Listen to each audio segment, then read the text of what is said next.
السلام عليكم ورحمة الله وبركاته.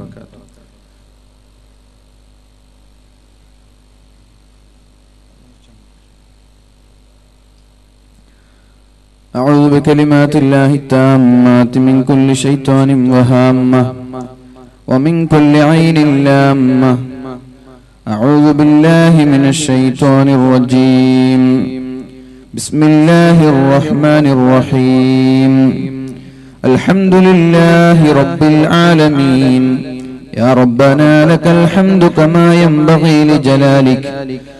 يا ربنا لك الحمد كما ينبغي لجلالك وعظيم سلطانك.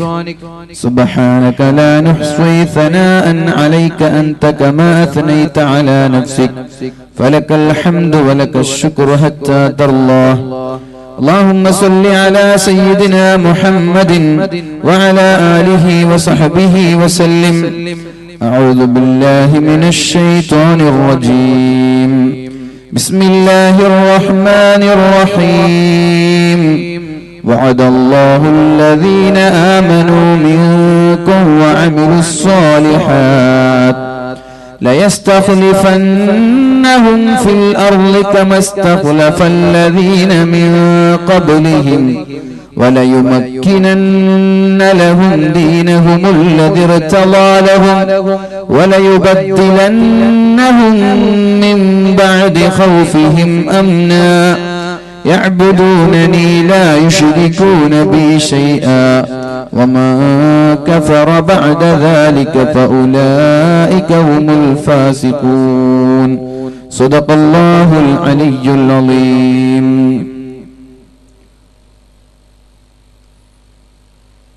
സൗഹൃദത്തിന്റെയും സ്നേഹത്തിന്റെയും സന്ദേശങ്ങൾ പരസ്പരം കൈമാറിയ ഈ പ്രൗഢമായ വേദിയിൽ ഭവിഷ്യരായിട്ടുള്ള പ്രഗത്ഭരായ ഉസ്താദുമാർ, പ്രത്യേകിച്ച് എന്റെ അഭിനന്ദരായ ഉസ്താദുമാരായ ആദരണീയരായ ഉസ്മാൻ ഉസ്താദും അതുപോലെ ത്വാഹ ഉസ്താദ്, സഖാഫി ഉസ്താദ്, വേദിയിൽ ഭവിഷ്യരായിട്ടുള്ള പ്രഗത്ഭരായ നേതാക്കന്മാർ, ഈ ഒരു മഹത്തായ വേദിയിലേക്ക് കടന്നു വന്ന നല്ലവരായ സഹോദര സഹോദരിമാരെ, ഒരുപാട് വൈകി എന്നറിയാം.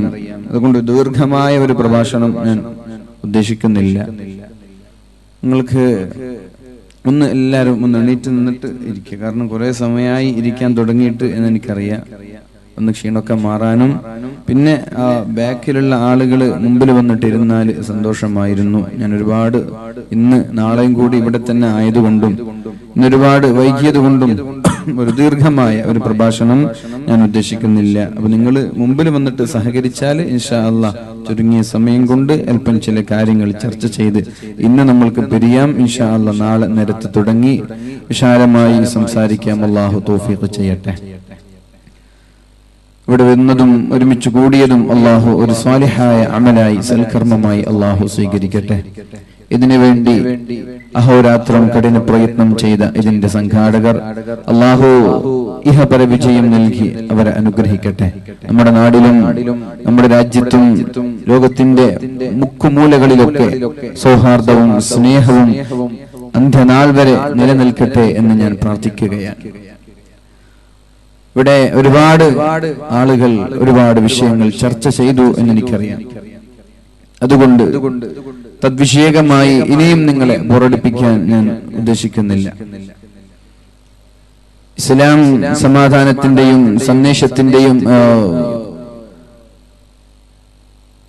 സാന്ത്വനത്തിന്റെയും കാരുണ്യത്തിന്റെയും മതമാണ് എന്നത് ലോകത്തിന്റെ മുക്കുമൂലകളിൽ ചർച്ച ചെയ്യപ്പെടുന്നുണ്ടെങ്കിലും അല്പം ചില ആളുകൾ ബോധപൂർവം ഇസ്ലാമിന്റെ നന്മയെ മറച്ചുവെച്ച് ചില ദോഷൈകതൃക്കുകൾ ചെയ്തു കൂട്ടുന്ന തിന്മകൾ പർവ്വതീകരിച്ച് സമൂഹത്തിനെ ലോകത്തിന്റെ ഇടയിൽ മുസ്ലിമീങ്ങളെ താറടിക്കാനും കരിവാരിത്തേക്കാനും ശ്രമിച്ചുകൊണ്ടിരിക്കുന്ന ഒരു സാഹചര്യം.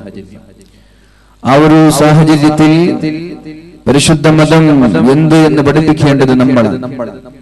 ഞാൻ ഒരിക്കലും ഇസ്ലാമിനെതിരെ ഒളിയമ്പുകളും വസ്ത്രങ്ങളും ഈടുപെടുന്ന ആളുകളെ ഞാൻ ഒരിക്കലും കുറ്റപ്പെടുത്തില്ല. അവരെ ഞാൻ ഒരിക്കലും ആക്ഷേപിക്കില്ല. കാരണം അങ്ങനെ ഒരു സാഹചര്യം അവിടെ ഉണ്ടാക്കി കൊടുത്തത് നമ്മളാണ്. ഡേവിഡ് മൂസ പിഡ്കോക്ക് പറഞ്ഞതുപോലെ ഇസ്ലാം is the best product but the Muslims are the worst dealer. ലോകത്തെ ഏറ്റവും വലിയ ഉൽപ്പന്നം, ലോകത്തെ ഏറ്റവും മൂല്യമുള്ള പ്രൊഡക്റ്റ് അത് ഇസ്ലാമാണ്. Islam is the best product but Muslims are the worst dealer.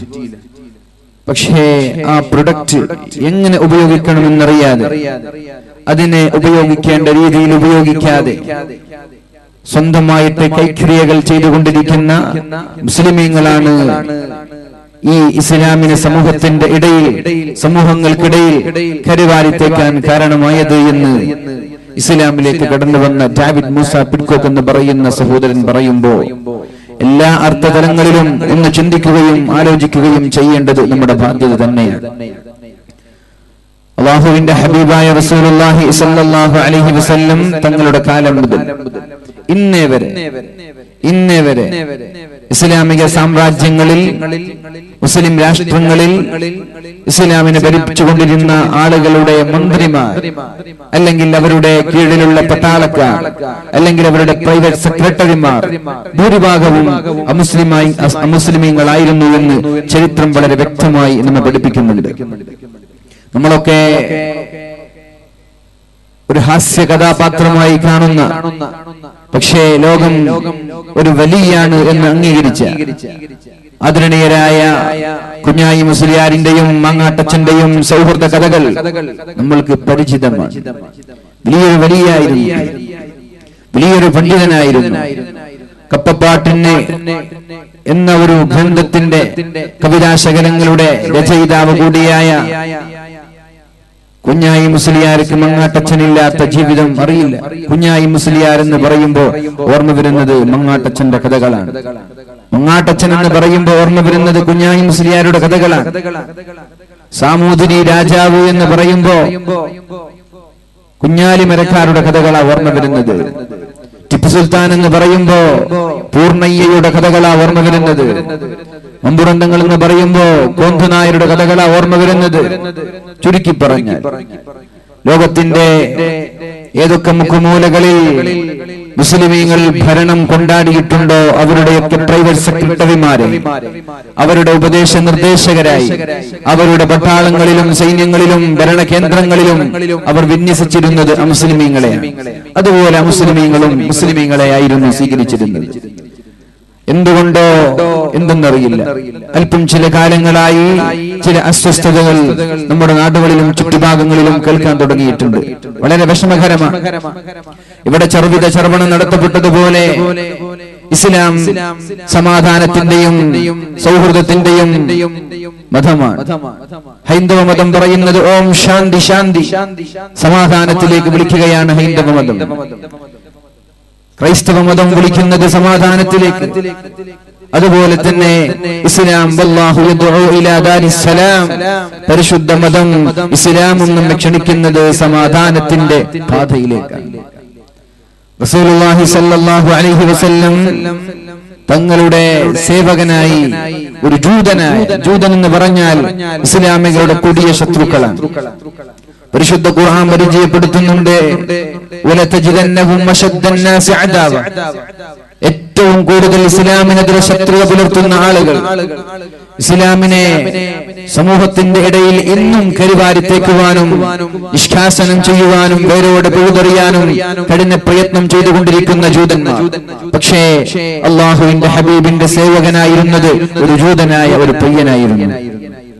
ആ ഒരു ജൂതനായ ഒരു പയ്യൻ രോഗിയായി രോഗശയ്യയിൽ കിടന്നിട്ട് മരണത്തോട് മല്ലടിക്കുമ്പോ അള്ളാഹുവിന്റെ ഹബീബായ റസൂലുള്ളാഹി സ്വല്ലല്ലാഹു അലൈഹി വസല്ലം ആ ഒരു തന്റെ സേവകനെ സന്ദർശിക്കാൻ വേണ്ടി പോവുകയാണ്. ആ ജൂതനായ കുട്ടിയുടെ സമീപത്തുണ്ട് അവന്റെ പിതാവ്. പക്ഷേ പാരത്രിക ജീവിതമുണ്ടെന്നും മരണശേഷം ഒരു ലോകമുണ്ടെന്നും പറയുന്ന വിശ്വസിക്കുന്ന മുസ്ലിമീങ്ങളായ നമ്മളൊക്കെ മരിച്ചു കഴിഞ്ഞാൽ ജീവിതം അസ്തമിക്കുന്നില്ല, മരിച്ചു കഴിഞ്ഞാൽ ജീവിതം അവസാനിക്കുന്നില്ല, മരിച്ചു കഴിഞ്ഞാൽ രണ്ടാമതൊരു ജീവനുണ്ട് എന്ന് വിശ്വസിക്കുന്ന നമ്മൾ അല്ലാഹുവിന്റെ ഹബീബായ റസൂലുള്ളാഹി സ്വല്ലല്ലാഹു അലൈഹി വസല്ലം ആ കുട്ടിയോട് പറയുന്നുണ്ട്, അസ്ലിം, നീ മുസ്ലിമായിക്കോ. ലാ ഇക്റാഹ ഫിദ്ദീൻ, ദീനിൽ അടിച്ചേൽപ്പിക്കലില്ല. ഫദക്കിർ ഇൻ നഫഅത്തി ദിക്റ ഫദക്കിർ ഇന്നമാ ആത മുദക്കിർ ലസ്ത അലൈഹിം ബിമുസൈതിർ. നബിയേ, നിങ്ങൾ ഉപദേശിച്ചാൽ മതി. നിങ്ങളുടെ ഡ്യൂട്ടി ആളുകൾക്ക് സന്ദേശം എത്തിക്കലാണ്. അവരെ നിർബന്ധിച്ച് ചെയ്യിപ്പിക്കേണ്ടത് നിങ്ങളുടെ ബാധ്യതയല്ല. നിങ്ങളുടെ കടമ, നിങ്ങളുടെ ദൗത്യം സമൂഹത്തിലേക്ക് നന്മ എത്തിച്ചു കൊടുക്കലാണ്. നിർബന്ധിച്ചിട്ട് അവർ മതപരിവർത്തനം നടത്തേണ്ടത് ഹബീബിന്റെ ബാധ്യതയല്ല, മുസ്ലിമീങ്ങളുടെയും ബാധ്യതയല്ല. ലാ ഇക്റാഹ ഫിദ്ദീൻ, പരിശുദ്ധ മതം ഒരാളെയും നിർബന്ധത്തോടെ നിർബന്ധിപ്പിച്ചുകൊണ്ട് മതപരിവർത്തനം നടത്താൻ പ്രോത്സാഹിപ്പിച്ചിട്ടില്ല. അങ്ങനെ ഹബീബ് മരണശൈലിയിൽ കിടക്കുന്ന ആ സേവകനോട് പറയുന്നു, അസ്ലിം, നീ മുസ്ലിമായിക്കോ. മുസ്ലിമായാൽ നിന്റെ പാരത്രിക ജീവിതം രക്ഷപ്പെടാൻ നിനക്ക് പറ്റും. അതുകൊണ്ട് മുസ്ലിമായിക്കോ.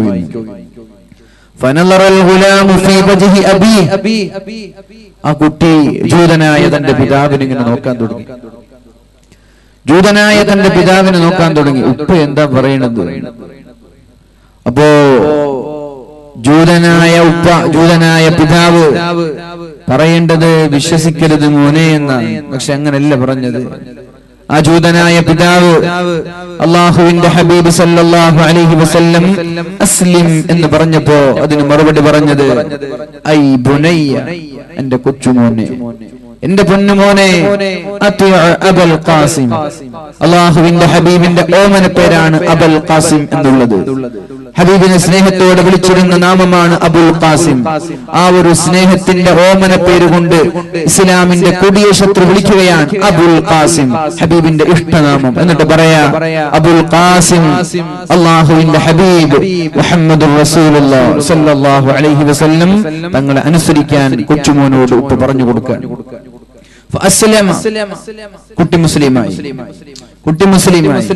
കുട്ടി മുസ്ലിമായി ഷഹാദത്ത് കലിമ ചൊല്ലി ലോകത്തോട് വിട പറഞ്ഞു പോയി. അന്ത്യശ്വാസം മരിച്ചുപോയി. ആ സമയത്താണ് മഹാനായ റസൂലുള്ളാഹി സ്വല്ലല്ലാഹു അലൈഹി വസല്ലം ഉപ്പയോട് പറയുന്നത്, കുട്ടി മുസ്ലിമായ സ്ഥിതിക്ക് കുട്ടിയെ ഞങ്ങൾ മുസ്ലിമീങ്ങൾ സംസ്കരിക്കുന്നത് പോലെ ഖബറിൽ കൊണ്ടുപോയി മറമാടുന്നത് പോലെ ഞങ്ങൾ മറമാടിക്കോട്ടെ. പിതാവ് സമ്മതിച്ചു. അല്ലാഹുവിന്റെ ഹബീബിന് സന്തോഷമായി. എന്നിട്ട് റസൂലുള്ളാഹി സ്വല്ലല്ലാഹു അലൈഹി വസല്ലം പറഞ്ഞു, അൽഹംദുലില്ലാഹില്ലദീ അൻഖദഹു ബി മിനന്നാർ. അല്ലാഹുവേ, ഞാൻ കാരണത്താൽ ഒരാളെ നരകത്തിൽ നിന്ന് രക്ഷപ്പെടുത്താൻ എനിക്ക് പറ്റിയല്ലോ. നരകത്തിലേക്ക് പോവേണ്ടവൻ, നരകത്തിന്റെ ശിക്ഷകൾ അനുഭവിക്കേണ്ട ഒരു കുട്ടിയെ, ഒരു സഹോദരനെ സ്വർഗത്തിലേക്ക് ആനയിക്കാൻ എനിക്ക് സാധിച്ചുവല്ലോ. അൽഹംദുലില്ലാഹ് എന്ന് പഠിപ്പിച്ച പരിശുദ്ധ റസൂലുള്ളാഹ്. ഒരു തെറ്റ് ചെയ്താൽ നന്മ കൊണ്ട് നേരിടണമെന്ന് പഠിപ്പിച്ച മതമാണല്ലോ ഇസ്ലാം. ഒരു തെറ്റ് ചെയ്താൽ, ഒരാളാക്രമിച്ചാൽ അങ്ങോട്ട് അടിക്കാനല്ലല്ലോ ഇസ്ലാം പഠിപ്പിക്കുന്നത്. ഇസ്ലാമിനെതിരെ കരിവാരി തേക്കുവാനും ഇസ്ലാമിനെ പരിഹസിക്കുവാനും ആളുകൾ ശ്രമിക്കുമ്പോ അവരെ നിർമാർജനം ചെയ്യാനല്ല, അവരെ ആക്രമിക്കാനല്ല മുസ്ലിമീങ്ങളായ നമ്മൾ തയ്യാറെടുക്കേണ്ടത്. പിന്നെന്തിനാണ് എന്തെങ്കിലും ഒരു തിന്മകൾ ഇങ്ങോട്ട് ചെയ്യുമ്പോ അങ്ങോട്ട് നന്മകൾ ചെയ്തിട്ടാണ് നമ്മൾ മറുപടി കൊടുക്കേണ്ടത്. അതായിരിക്കും ഏറ്റവും നല്ലത്. കാരണം ഏറ്റവും കൊടിയ ശത്രുക്കൾക്കിടയിലുള്ള ശത്രുത പോലും പമ്പ കടന്ന അവർ രണ്ടുപേരും സുഹൃത്തുക്കളാവാൻ അത് കാരണമാകുമെന്ന് പരിശുദ്ധ ഖുർആൻ പഠിപ്പിക്കുന്നുണ്ടല്ലോ. അതല്ലേ ഇസ്ലാം പഠിപ്പിച്ചത്. മദീനയിലേക്ക് ചെന്നു. മക്കക്കാരായ മുസ്ലിമീങ്ങളായ സഹോദരങ്ങളെ മക്കയിൽ നിന്ന് മദീനയിലേക്ക് ആട്ടിയോടിച്ചു മക്കക്കാരായ മുശ്രിക്കീങ്ങൾ. എന്തിന്റെ പേരിലാണ് അന്നും ഇന്നും ഇസ്ലാമിനെ ഒറ്റപ്പെടുത്താൻ ആളുകൾ ശ്രമിക്കുന്നത്? എന്ത് തെറ്റാണ് മുസ്ലിമീങ്ങൾ ചെയ്തത്? ലാ ഇലാഹ ഇല്ലല്ലാഹ് പറഞ്ഞതാണോ നമ്മുടെ തെറ്റ്? അല്ലാഹു അല്ലാതെ വേറെ ഒരു ദൈവമില്ല, അല്ലാഹു മാത്രമാണ് സർവശക്തനായ റബ്ബ്, അല്ലാഹു മാത്രമാണ് ദൈവം എന്ന് പറഞ്ഞതാണോ മുസ്ലിമീങ്ങൾ ചെയ്ത തെറ്റ്? ഏതെങ്കിലും ഒരു അമ്പലങ്ങൾ കയ്യേറാൻ നമ്മൾ പോയിട്ടുണ്ടോ? ഏതെങ്കിലും ഒരു ചർച്ചകൾ കയ്യേറാൻ പോയിട്ടുണ്ടോ? മഹാനായ ഉമർ ഇബ്നു അബ്ദുൽ അസീസ് റളിയല്ലാഹു അൻഹുവിന്റെ കാലത്ത് ദമസ്കസിലെ ഒരു പള്ളി വിപുലീകരിക്കേണ്ട സമയത്ത് തൊട്ടപ്പുറത്തുള്ളത് ചർച്ചായിരുന്നു. തൊട്ടപ്പുറത്തുള്ളത് ക്രിസ്തീയ ചർച്ചായിരുന്നു, ക്രിസ്ത്യൻ പള്ളിയായിരുന്നു. ദമസ്കസ് ഭരിക്കുന്നത് മുസ്ലിമീങ്ങളായിരുന്നു.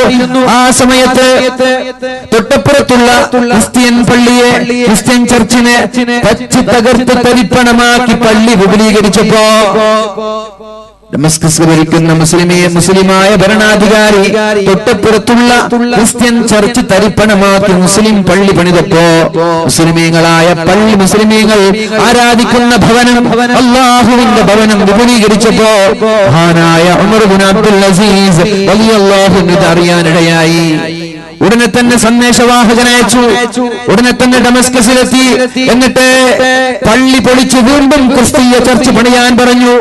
ഈ പള്ളി പൊളിക്കുകയും ക്രിസ്ത്യന്മാർ ആരാധിക്കുന്ന ക്രൈസ്തവ ദേവാലയം പുതുക്കിപ്പണിത് പള്ളി പൊളിച്ചവിടെ ക്രൈസ്തവ ദേവാലയം പുതുക്കിപ്പണിയാൻ മഹാനായ ഉമർ ഇബ്നു അബ്ദുൽ അസീസ് റളിയല്ലാഹു അൻഹു കൽപ്പന നൽകി. അപ്പോഴാണ് അന്നാട്ടുകാരായ ക്രൈസ്തവരെല്ലാം ഒരുമിച്ചുകൂടി ഇസ്ലാമിന്റെ സന്ദേശം ഇതാണല്ലോ ഇസ്ലാം പഠിപ്പിക്കുന്നത്. ഇതറിഞ്ഞപ്പോ നേരെ വന്നത് മഹാനായ ഉമർ ഇബ്നു അബ്ദുൽ അസീസ് റളിയല്ലാഹു അൻഹുവിന്റെ സന്നിധിയിലേക്കാണ്. എന്നിട്ട് പറഞ്ഞു, ഞങ്ങളുടെ പള്ളി പുതുക്കി പണിയേണ്ട ആവശ്യമില്ല, അവിടെ പള്ളി തന്നെ നിന്നോട്ടെ. ഇതായിരുന്നു സൗഹാർദ്ദങ്ങള്. ഏതെങ്കിലും ചില ആളുകൾ ചെയ്തു കൂട്ടുന്ന കോപ്രാട്ടിത്തരങ്ങൾ ഇസ്ലാമിന്റെ പേരിൽ എഴുതി വെക്കരുത്. ഐസിസിനെ പോലെയുള്ള അൽ ഖായിദയെ പോലെയുള്ള ഏതെങ്കിലും വർഗീയ തീവ്രവാദികളായ ഭീകരവാദികളായ സംഘടനകൾ ചെയ്തു കൂട്ടുന്നത് പാവങ്ങളായ കാരുണ്യത്തിന്റെ സമാധാനത്തിന്റെ സന്ദേശങ്ങൾ ലോകത്തിന് പഠിപ്പിച്ചു കൊടുത്ത പരിശുദ്ധ മതത്തിന്റെ പേരിൽ എഴുതി വെക്കരുത്. എന്താണ് ഇസ്ലാം പഠിപ്പിച്ചത്? അല്ലാഹുവിന്റെ ഹബീബ് സല്ലല്ലാഹു അലൈഹി വസല്ലം സ്വഹാബാക്കളും ലാ ഇലാഹ ഇല്ലല്ലാഹ് എന്ന് ചോദിച്ചതിന്റെ പേരിൽ മക്കാ മുശ്രിക്കീങ്ങൾ ശക്തമായി അവിടെ നിന്ന് ക്രൂരമായി പീഡിപ്പിച്ചു. മഹാനായ ബിലാൽ ഇബ്നു റവാഹ റളിയല്ലാഹു അൻഹു എന്തിന്റെ പേരിലാണ് ശക്തമായ മരുഭൂമിയിലൂടെ നഗ്നനായി വിളിച്ചുകൊണ്ട് പോകപ്പെട്ടത്? എന്തിന്റെ പേരിലാണ്? ശത്രുക്കൾ എന്തെങ്കിലും ദ്രോഹിച്ചിട്ടുണ്ടോ? മക്കാ മുശ്രിക്കീങ്ങളെ വേദനിപ്പിച്ചിട്ടുണ്ടോ? ഇത് ചിന്തിക്കേണ്ട വിഷയമാണ്, ആലോചിക്കേണ്ട വിഷയം. ഇസ്ലാമിനെതിരെ കുതിര കയറുന്ന ആളുകൾ, ഇസ്ലാമിനെതിരെ പേനയുന്തുന്ന ആളുകൾ, ഇസ്ലാമിനെതിരെ നാഴികക്ക് 40 വട്ടം ആക്ഷേപത്തിന്റെ പ്രഭാഷണങ്ങൾ നടത്തുന്ന ആളുകൾ എന്തിന്റെ പേരിലായിരുന്നു അന്ന് മുഹമ്മദ് റസൂലുള്ളാഹി സ്വല്ലല്ലാഹു അലൈഹി വസല്ലമ തങ്ങളുടെ കാലം മുതൽ ഇന്ന് വരെ ഇസ്ലാമിനെ ആക്ഷേപിക്കാൻ നിങ്ങളുടെ കയ്യിലുള്ള കാരണങ്ങൾ എന്താണ്? മഹാനായ ബിലാൽ ഇബ്നു റവാഹ റളിയല്ലാഹു അൻഹുവിനെ വളരെ ക്രൂരമായി, വളരെ നിഷ്ഠൂരമായി, വളരെ ദയനീയമായി മക്കയുടെ മണലാരുണ്യത്തിലൂടെ വലിച്ചുകൊണ്ടുപോയി അവസാനം വെള്ളം തരുമോ എന്ന് ചോദിച്ചപ്പോ ഉമയ്യ എന്ന് പറയുന്ന യജമാനൻ തന്റെ വസ്ത്രം ഉയർത്തിയിട്ട് വായയിലേക്ക് മൂത്രമൊഴിച്ചു കൊടുത്തത് എന്തിന്റെ പേരില? എന്ത് തെറ്റ് ചെയ്തു? ഉമയ്യയ്ക്കൊരു പോറേൽപ്പിച്ചിട്ടുണ്ടോ? ഉമയ്യയ്ക്കൊരു വേദന നൽകിയിട്ടുണ്ടോ? എന്തെങ്കിലും ഒരു പ്രശ്നമോ പ്രയാസമോ ഉണ്ടാക്കാത്ത മുസ്ലിമീങ്ങളെ ലാ ഇലാഹ ഇല്ലല്ലാഹ് ചൊല്ലിയതിന്റെ പേരിൽ അന്ന് തുടങ്ങിയതാണ് ആക്ഷേപങ്ങൾ. ഇന്നും അത് തുടർന്നുകൊണ്ടിരിക്കുകയാണ്. പക്ഷേ അല്ലാഹുവിന്റെ റസൂൽ സല്ലല്ലാഹു അലൈഹി വസല്ലം ഇത് നമ്മോട് പഠിപ്പിച്ചിട്ടുണ്ട്. بدأ الإسلام غريبا وسيعود كما بدأ. എങ്ങനെയാണോ ഇസ്ലാം തുടങ്ങിയത് അതുപോലെയാണ് ഇസ്ലാം അസ്തമിക്കുന്നത്. പർദ്ദ ധരിച്ചതിന്റെ പേരിൽ, മുസ്ലിമായതിന്റെ പേരിൽ പാവപ്പെട്ട മുസ്ലിം പെൺകുട്ടിയെ വളരെ ക്രൂരമായി സുമയ്യ ബീവി റളിയല്ലാഹു അൻഹയെ ഇസ്ലാം സ്വീകരിച്ചതിന്റെ പേരിൽ അശ്ഹദു അല്ലാ ഇലാഹ ഇല്ലല്ലാഹ് വ അശ്ഹദു അന്ന മുഹമ്മദർ റസൂലുള്ളാഹ് എന്ന് പറഞ്ഞതിന്റെ പേരിൽ ഉഹ്യാവയവങ്ങളിലേക്ക് ഇരുമ്പിന്റെ ദണ്ഡ് കുത്തിക്കയറ്റി വളരെ ക്രൂരമായി കൊലവിളിച്ചത്. അതേപോലെ ഇന്ന് മുസ്ലിമീങ്ങൾ പർദ്ദ ധരിക്കുമ്പോ ഹിജാബ് ധരിക്കുമ്പോ എന്താണ് ആർക്കാണ് ഇവിടെ കുഴപ്പമുള്ളത്? പക്ഷേ എന്നിട്ടും ഇവിടെ കുഴപ്പമുണ്ടാക്കുക. ഇവിടെ വസ്ത്രം ധരിക്കാതെ അർദ്ധനഗ്നയായി ഹാഫ് ട്രൗസർ ഇട്ട് ടീഷർട്ട് ധരിച്ച് ശരീരം മുഴുവനും പ്രദർശിപ്പിച്ച് സമൂഹത്തിന്റെ മധ്യത്തിലൂടെ നടക്കുന്നതിൽ കുഴപ്പമില്ല. എന്നാൽ ഒരു പെണ്ണിന് ശരീരം മുഴുവനും മറച്ചു നടക്കാൻ പാടില്ല എന്ന് ആർക്കാണ് പറയാൻ പറ്റുക? എന്ത് സംസ്കാരമാണിത്? എന്ത് നീതിയാണിത്? എങ്ങനെയാണ് ഇതിന് അംഗീകരിക്കാൻ പറ്റുക? ഒരാൾ ശരീരം മുഴുവനും മറച്ചു നടക്കാൻ പാടില്ല, എന്നാൽ ശരീരം മുഴുവനും തുറന്നു നടക്കുന്നതിന് സപ്പോർട്ട് കൊടുക്കുക. എന്ത് സംസ്കാരമാണിത്? നിങ്ങൾ ഇതൊക്കെയല്ലേ മുസ്ലിമീങ്ങൾക്കെതിരെ ആക്ഷേപിക്കുന്ന പ്രശ്നങ്ങള്? ഒരു പെണ്ണ് എന്റെ ശരീരം എന്റെ ഭർത്താവിന് മാത്രമേ ഞാൻ സമർപ്പിക്കൂ, അത് മറ്റൊരാൾക്ക് കാണിച്ചു കൊടുക്കൂല, ഞാനത് മറ്റൊരാൾക്ക് കാണിച്ചു കൊടുക്കൂല, എന്റെ ശരീരം എന്റെ ഭർത്താവിനുള്ളതാണ് എന്ന പൂർണ്ണമായ വിശ്വാസത്തോടുകൂടി ഹിജാബിന്റെ മറവിൽ ശരീരം ഔറത്ത് മറച്ചുകൊണ്ട് നടക്കുന്നത് നിങ്ങൾ ചോദ്യം ചെയ്യുമ്പോ ഞങ്ങൾക്കും ചോദ്യം ചെയ്യാനുണ്ട്. അർദ്ധനഗ്നരായി ഔറത്ത് മറക്കാതെ നമ്മുടെ പട്ടണങ്ങളിലൂടെ നമ്മുടെ ഗ്രാമാന്തരീക്ഷങ്ങളിലൂടെ നടക്കുന്നവരെ, ടൗണുകളിലൂടെ നടക്കുന്നവരെ മറ്റുള്ള ആളുകളെ വ്യഭിചാരത്തിലേക്ക് ക്ഷണിക്കുകയല്ലേ ചെയ്യുന്നത്? അതുകൊണ്ട് ഇസ്ലാമിനെതിരെ ആക്ഷേപിക്കാൻ ഒരു ആക്ഷേപം ആർക്കും ഇന്ന് വരെ യഥാർത്ഥമായ ഒരു ആക്ഷേപം കൊണ്ടുവരാൻ സാധിച്ചിട്ടില്ല. പിന്നെ നമ്മളിൽപ്പെട്ട ചില ആളുകൾ എന്തൊക്കെയോ ചെയ്തു കൂട്ടുമ്പോ അതൊരു ആയുധമായി എടുക്കുകയാണ്. ശ്രദ്ധിക്കണേ, നമ്മള്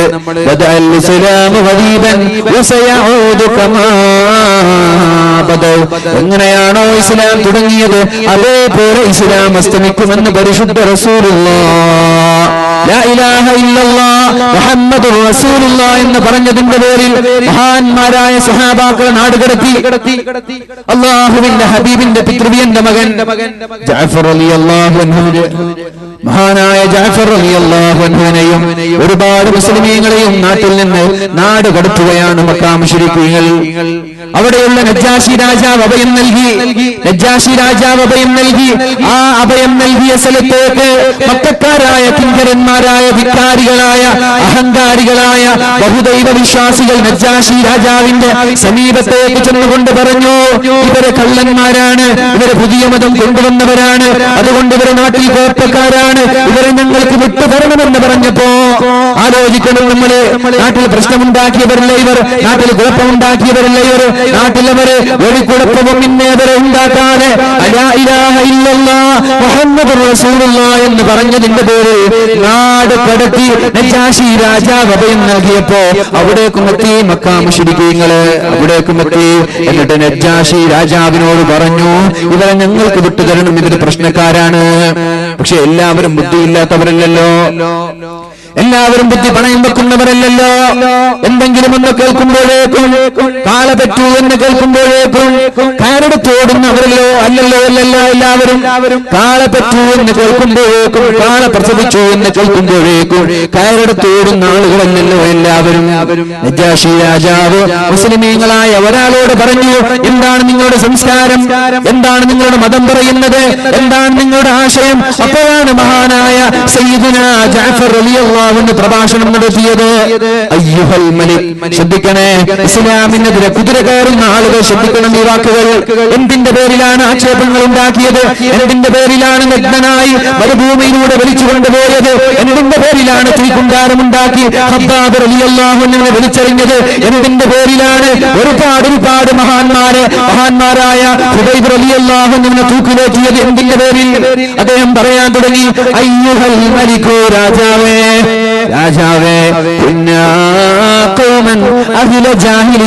ഞങ്ങൾ വിഡ്ഢികളായിരുന്നു, വിവരദോഷികളായിരുന്നു.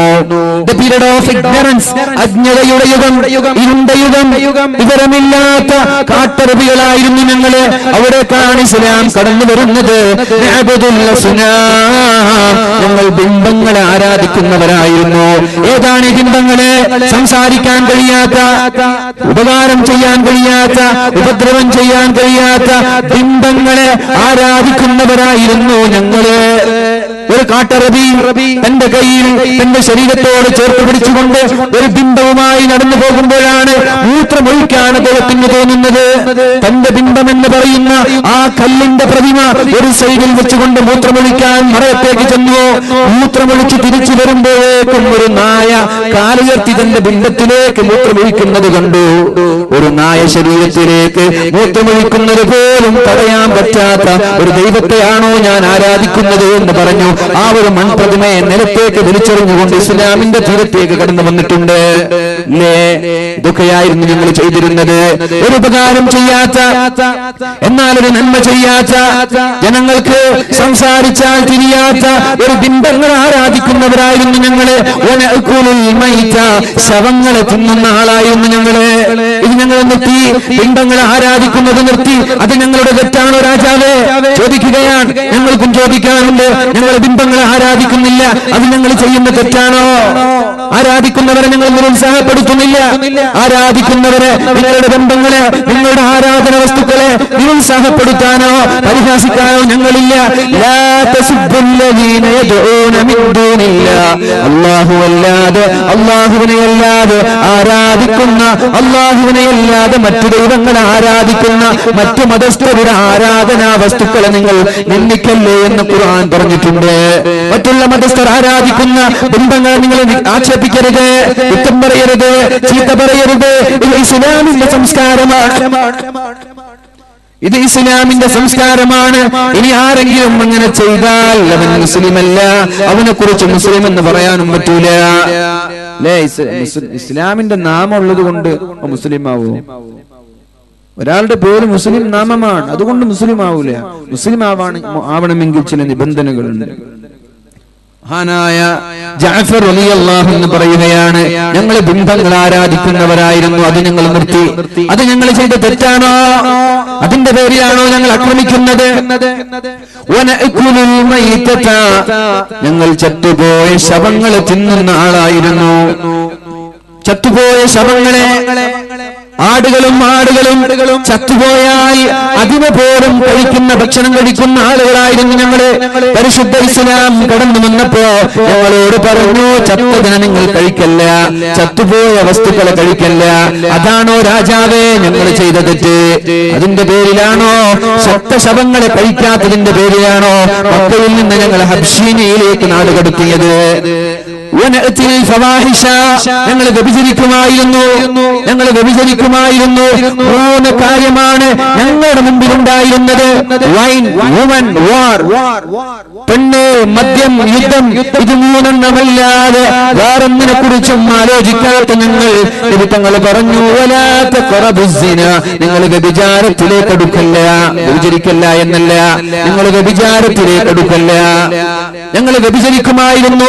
ഇസ്ലാം കടന്നു വരുന്നതിന് മുമ്പ് ആണിന്റെയും പെണ്ണിന്റെയും ഇടയിൽ ഒരു മതിലുകൾ ഉണ്ടായിട്ടില്ല. അന്യപുരുഷന്മാരും അന്യ സ്ത്രീകൾക്കുമിടയിൽ ഒരു അതിർവരമ്പുണ്ടായിട്ടില്ല.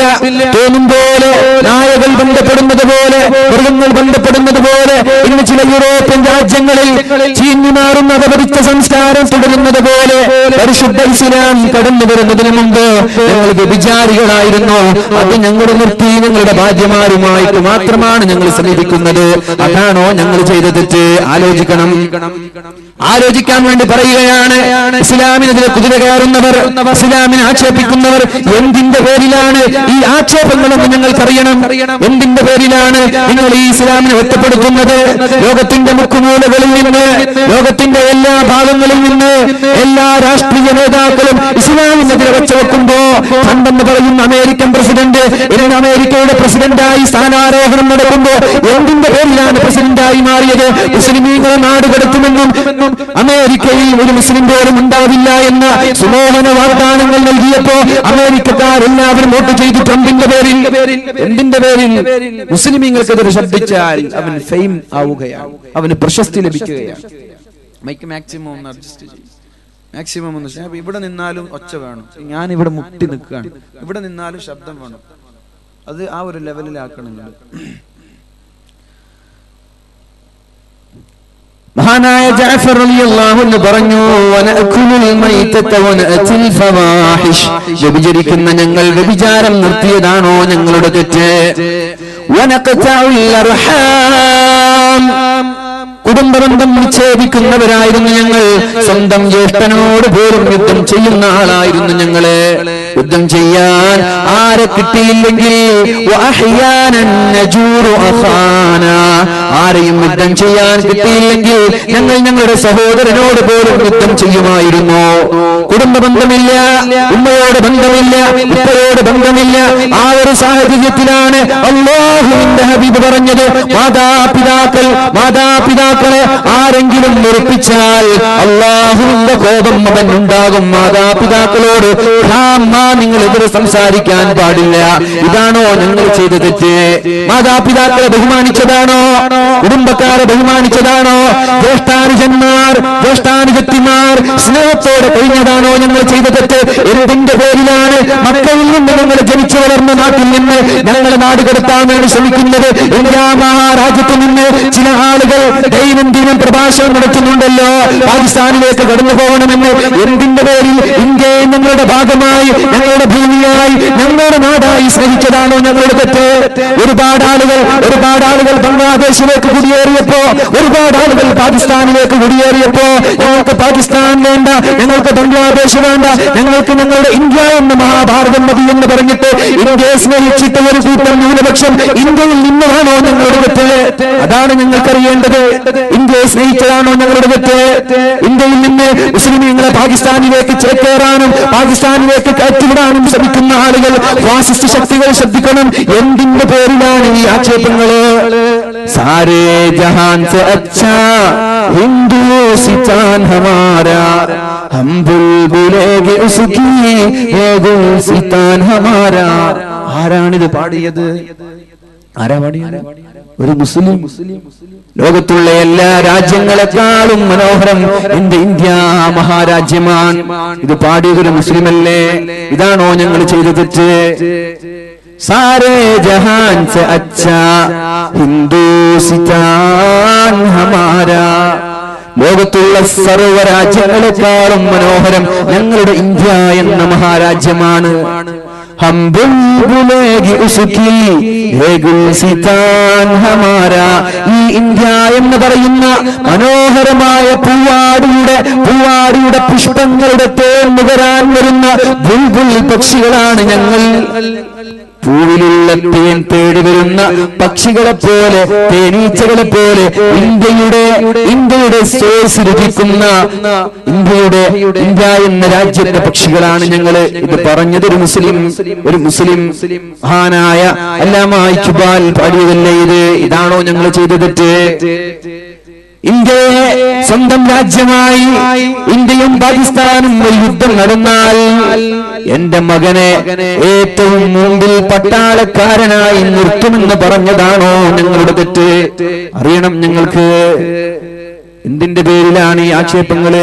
ഏകസിബിൽ കോഡും ബീഫിന്റെ നിരോധനങ്ങളും പർദ്ദയുടെയും ഹിജാബിന്റെയും നിരോധനങ്ങള് താടിയുടെ പേരിലുള്ള പ്രശ്നങ്ങള് ഇത് വേണോ സഹോദരങ്ങളെ സൗഹാർദ്ദത്തോടെയല്ലേ കടിച്ചുകൂടേണ്ടത് ഹിന്ദുവും മുസ്ലിമും ക്രിസ്ത്യനും മറ്റുള്ള മതങ്ങളും തോളോട് തോളുരുമ്മി കൈകൾ കോർത്തിട്ട് ഒരേ ഒരു പാത്രത്തിൽ ഭക്ഷിക്കുന്ന രീതിയിൽ മതേതര രാജ്യമായി ലോകത്ത് ഇന്ത്യ അറിയപ്പെടുമ്പോഴല്ലേ ബഹുസ്വര രാജ്യമായി ഇന്ത്യ അറിയപ്പെടുമ്പോഴല്ലേ അതിന്റെ ഒരു ഭംഗിയുള്ളത് ആലോചിക്കണ്ടേ നമ്മളൊക്കെ മഹാനായ ജഅഫർ റളിയല്ലാഹു അൻഹു പറയുന്നുണ്ട്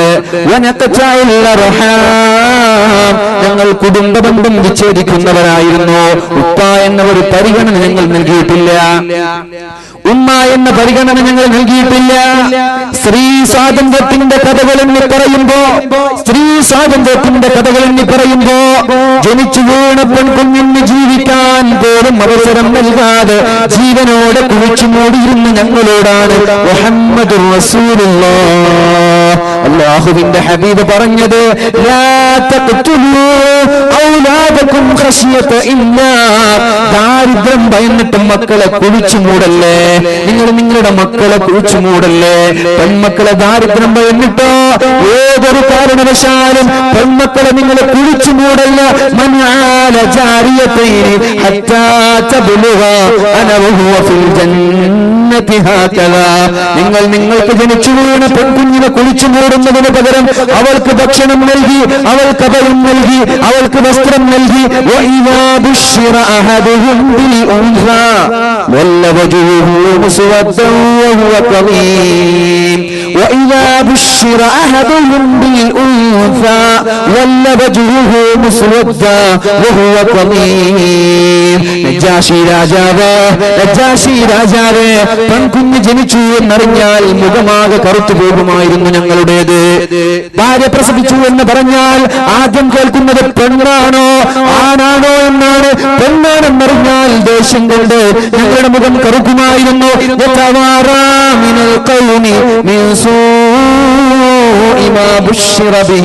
ഈ പെൺകുഞ്ഞ് ജനിച്ചു എന്നറിഞ്ഞത് കൊണ്ട് നാണം കൊണ്ട് തല താഴ്ത്തിയിട്ടാണ് ഞങ്ങൾ നടന്നിരുന്നത്. ആ ഒരു സമൂഹത്തോടല്ലേ അല്ലാഹുവിന്റെ ഹബീബ് പറഞ്ഞത്, മനാല ജാരിയതൈനി. ഒരു പെൺകുഞ്ഞ് ജനിച്ചാൽ, രണ്ട് പെൺകുട്ടിയുണ്ടായാൽ, 3 പെൺകുട്ടിയുണ്ടായാൽ അവർക്ക് വസ്ത്രം നൽകി, അവർക്ക് ഭക്ഷണം നൽകി, അവർക്ക് അഭയം നൽകി, അവരെ വിവാഹപ്രായമെത്തുന്നത് വരെ വളർത്തി അവർക്ക് കല്യാണം കഴിച്ചു കൊടുത്താൽ ഞാനും അവരും സ്വർഗത്തിൽ ഇത്രത്തോളം അടുത്തിരിക്കുന്നു. നിങ്ങൾക്ക് ഞാൻ സ്വർഗം തരാമെന്ന് പറഞ്ഞപ്പോഴാണ് പെൺമക്കളെ ജീവനോടെ 20 പെൺമക്കളെയൊക്കെ ജീവനോടെ കഴിച്ചു കൂടിയിരുന്ന ആളുകൾ എനിക്കും വേണം ഒരു പെൺകുഞ്ഞ്, എനിക്കും വേണം ഒരു പെൺകുഞ്ഞ് എന്ന് ദാഹിച്ചത്. ഇതാണോ ഞങ്ങൾ ചെയ്ത തെറ്റ്? ആലോചിക്കണ്ടേ?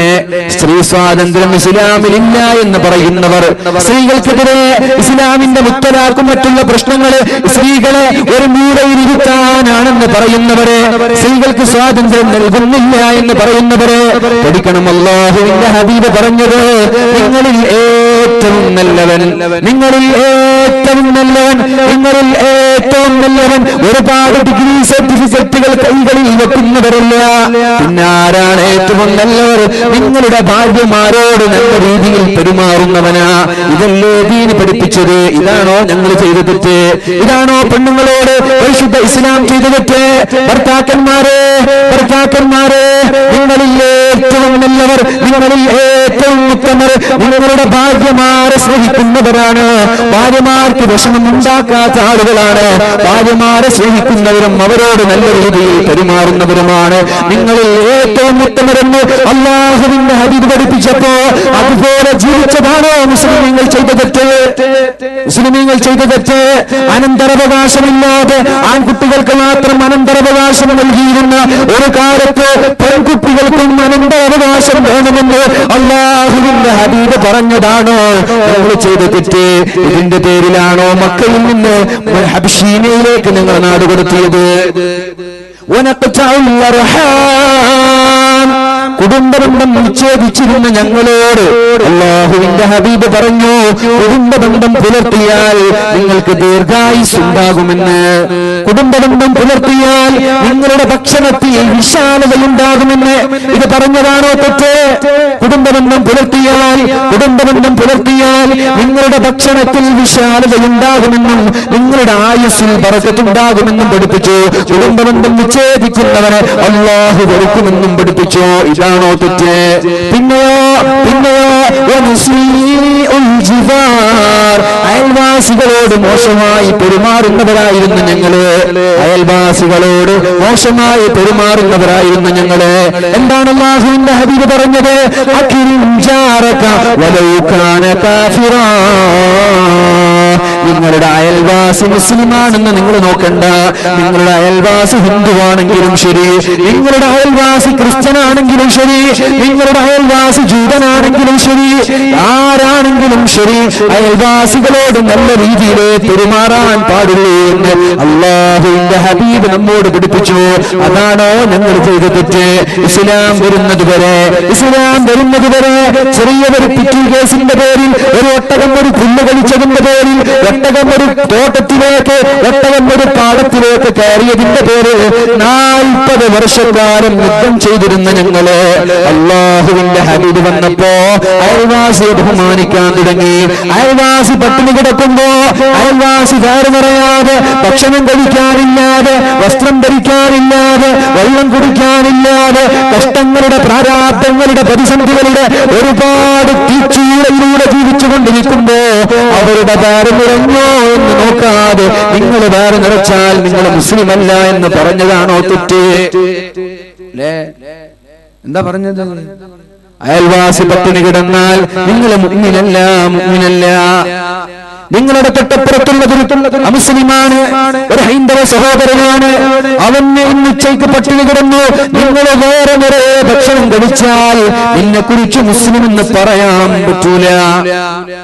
ഇത് ആരോടാണ് ഈ പറയുന്നത്?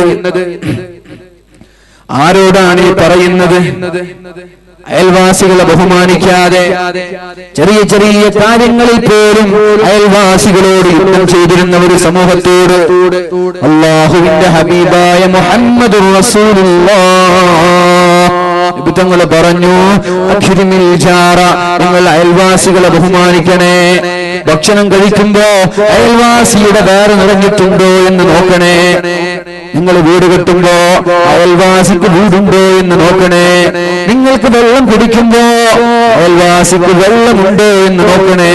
ഇതാണോ ഞങ്ങൾ ചെയ്ത തെറ്റ് എന്ന് മഹാനായ നജ്ജാശി രാജാവിനോട് ജാഫർ ഇബ്നു അബീ ത്വാലിബ് റളിയല്ലാഹു അൻഹു ചോദിച്ചു. എന്നിട്ട് പറഞ്ഞു,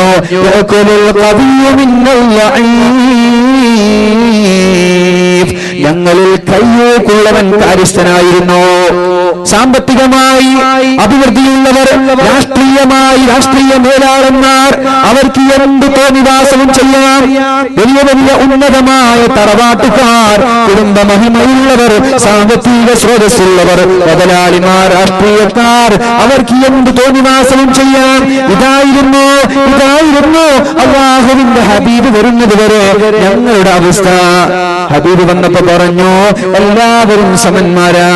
മുതലാളിക്ക് തൊഴിലാളിയേക്കാൾ സ്ഥാനമില്ല, കറുത്തവന് വെളുത്തവനേക്കാൾ സ്ഥാനമില്ല, വെളുത്തവന് കറുത്തവനേക്കാളും സ്ഥാനമില്ല, രാഷ്ട്രീയ നേതാക്കന്മാർക്ക് പ്രജകളെക്കാളും സ്ഥാനമില്ല.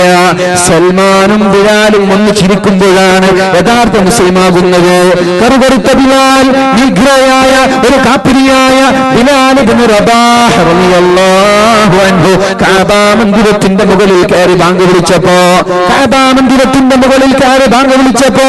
ലോകം അത്ഭുതത്തോടെയാണ് നോക്കിയത്. കാപ്പിരികളെ, കറുകറുത്ത വർഗക്കാരെ, എന്തിന്റെ പേരിലാണ് ട്രംപിന്റെ ഭരണത്തിലേക്ക് വന്നത്? കറുത്ത വർഗക്കാരെ നാട്ടിൽ നിന്ന് വേറോടെ പിടികറിയുമെന്നുള്ള സ്നേഹ വാഗ്ദാനം വർഗവറയുടെ, വർണ്ണവറയുടെ, മത ജാതി വ്യത്യാസങ്ങളുടെ പേരിൽ ഈ പ്രസിഡന്റ് സ്ഥാനത്തേക്ക് കയറി വരുമ്പോ നമ്മൾ ആലോചിക്കേണ്ടത് ഒരു കറുത്ത ബിലാലിനെയാണ്. കഅബ മന്ദിരത്തിന്റെ മുകളിൽ കയറി ബാങ്ക് വിളിക്കാൻ അല്ലാഹുവിന്റെ ഹബീബ് പറഞ്ഞത്. ലോകം മുട്ടിയിട്ടുണ്ട്, ലോകം അത്ഭുതത്തോടെ നോക്കിയിട്ടുണ്ട്. കറുത്ത വർഗക്കാർക്ക് സ്ഥാനമുണ്ടായിരുന്നില്ല, അടിമകൾക്ക് സ്ഥാനമുണ്ടായിരുന്നില്ല. ആ ഒരു സ്ഥലത്താണ് ബിലാൽ തങ്ങളെ ഏറ്റവും പ്രതിഫലമുള്ള, എല്ലാവരും ആഗ്രഹിക്കുന്ന, എല്ലാവരും കൊതിക്കുന്ന ആ കഅബ മന്ദിരത്തിന്റെ മുകളിൽ കയറി ബാങ്ക് വിളിക്കാൻ അല്ലാഹുവിന്റെ ഹബീബ് ഏൽപ്പിച്ചത്.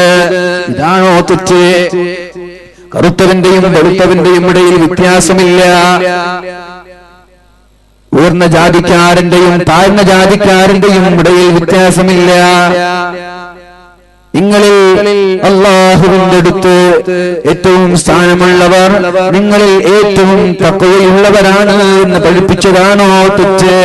ഏറ്റവും നന്മ ചെയ്യുന്നവരാണ് ഏറ്റവും സ്ഥാനമുള്ളവരെന്ന് പഠിപ്പിച്ചതാണോ തെറ്റ്? ഇതിന്റെ പേരിലാണോ രാജാവേ മക്കയിൽ നിന്ന്, മക്കയിൽ നിന്ന് ഹബശീനയിലേക്ക് നിങ്ങളെ നാട് കടത്തിയത്? ഇത് കേട്ടപ്പോഴാണ് ഹത്താ ഇങ്ങനെ ഒരു ക്രൂരനായ തെമ്മാടികളായ ഞങ്ങളിലേക്കാണ് അല്ലാഹുവിന്റെ ഹബീബിനെ പറഞ്ഞേക്കുന്നത്. ഹബീബ് പറഞ്ഞു, നിങ്ങൾക്ക് ലൈംഗിക ശുദ്ധി വേണം, വ്യഭിചരിക്കരുത്. നിങ്ങളൊരു വാക്ക്, ഒരു കരാറെടുത്താൽ ലംഘിക്കാൻ പാടില്ല, വാക്ക് പാലിക്കണം. സൂക്ഷിപ്പ് മുതൽ നിങ്ങൾ വളരെ സൂക്ഷ്മമായി ഉപയോഗിക്കണം. ഇങ്ങനെ ഒരുപാട് കാര്യങ്ങൾ പറഞ്ഞതിന്റെ പേരിലാണോ ഞങ്ങളെ മക്കയിൽ നിന്ന് ആട്ടിയോടിച്ചത് എന്ന് ചോദിച്ചപ്പോഴാണ് നജ്ജാശി രാജാവ് മക്കയിൽ നിന്ന് വന്ന കിങ്കരന്മാരോട് പറഞ്ഞത്, ഇവരെ വിട്ടുതരാൻ ഞാൻ തയ്യാറല്ല. നിങ്ങൾ മനസ്സിലാക്കിയാൽ മതി. ഇന്ത്യ രാജ്യത്തെ ഭരിച്ചുകൊണ്ടിരിക്കുന്നവർ, ലോക പോലീസായി ചമയുന്നവർ എന്താണ് ഇസ്ലാം എന്ന് മനസ്സിലാക്കിയാൽ പ്രശ്നം തീരും. പക്ഷെ പഠിക്കൂല. ഇസ്ലാമിനെ കുറിച്ച് എന്തെങ്കിലും എഴുതിയാലും പറഞ്ഞാലുമാണ് അവർക്ക് സ്ഥാനം ലഭിക്കുക. ബക്കറ്റ് വരുന്നുണ്ട് ഇൻഷാ അല്ലാഹ്. നല്ല 1500 നോട്ടൊക്കെ എടുക്കാൻ തുടങ്ങിയിട്ടില്ല. 1500 ഇട്ട് കൊടുത്തോളൂ നിങ്ങൾ. ബക്കറ്റ് വരികയാണ്. 1500 അതിപ്പോ നിങ്ങൾ നാളെ ബാങ്കിലൊക്കെ ക്യൂ നിന്ന് 2 മണിക്കൂറും 3 മണിക്കൂറും ഉച്ചവരൊക്കെ ക്യൂ നിന്നിട്ട് എക്സ്ചേഞ്ച് ആക്കുന്നതിന് പകരം വലിയൊരു ചെലവൊക്കെ നമ്മുടെ സംഘാടകർക്കുണ്ടാകും. 1000 500 എടുത്തിട്ട് കൊടുത്തോളൂ ഇൻഷാ അല്ലാഹ്. ഇവിടെ വിഷയം ഇവര് മാറ്റിക്കോളൂ, നിങ്ങൾ വിഷയാക്കണ്ട. നിങ്ങൾ അവര് മാറ്റിക്കോളൂ, നിങ്ങൾ ഇട്ട് കൊടുത്തോളേ. അള്ളാഹു സ്വീകരിക്കട്ടെ ഇൻഷാ അല്ലാഹ്. കുറച്ചും കൂടി സൗണ്ട് ഉഷാറാക്കി. നാളെ ശബ്ദം ഉണ്ടാവും തോന്നുന്നില്ല. ഞാൻ കുറച്ച് പറയുന്നുള്ളൂ, അതുകൊണ്ട് ഞാൻ കുറച്ച് സൗണ്ടിലൊക്കെ പറയുന്നത്. 10:20 മാക്സിമം 11 മണിയാകുമ്പോൾ ദുആ ഒക്കെ കഴിഞ്ഞ് നിർത്തും ഞാൻ ഇൻഷാ അല്ലാഹ്. നജ്ജാശി രാജാവ് പറഞ്ഞു, ഇങ്ങനെയുള്ളവരാണോ നിങ്ങൾ നാട്ടിൽ നിന്ന് നാട് കടത്തിയത്? ഇവരെ വിട്ടുതരാൻ ഞാൻ തയ്യാറല്ല.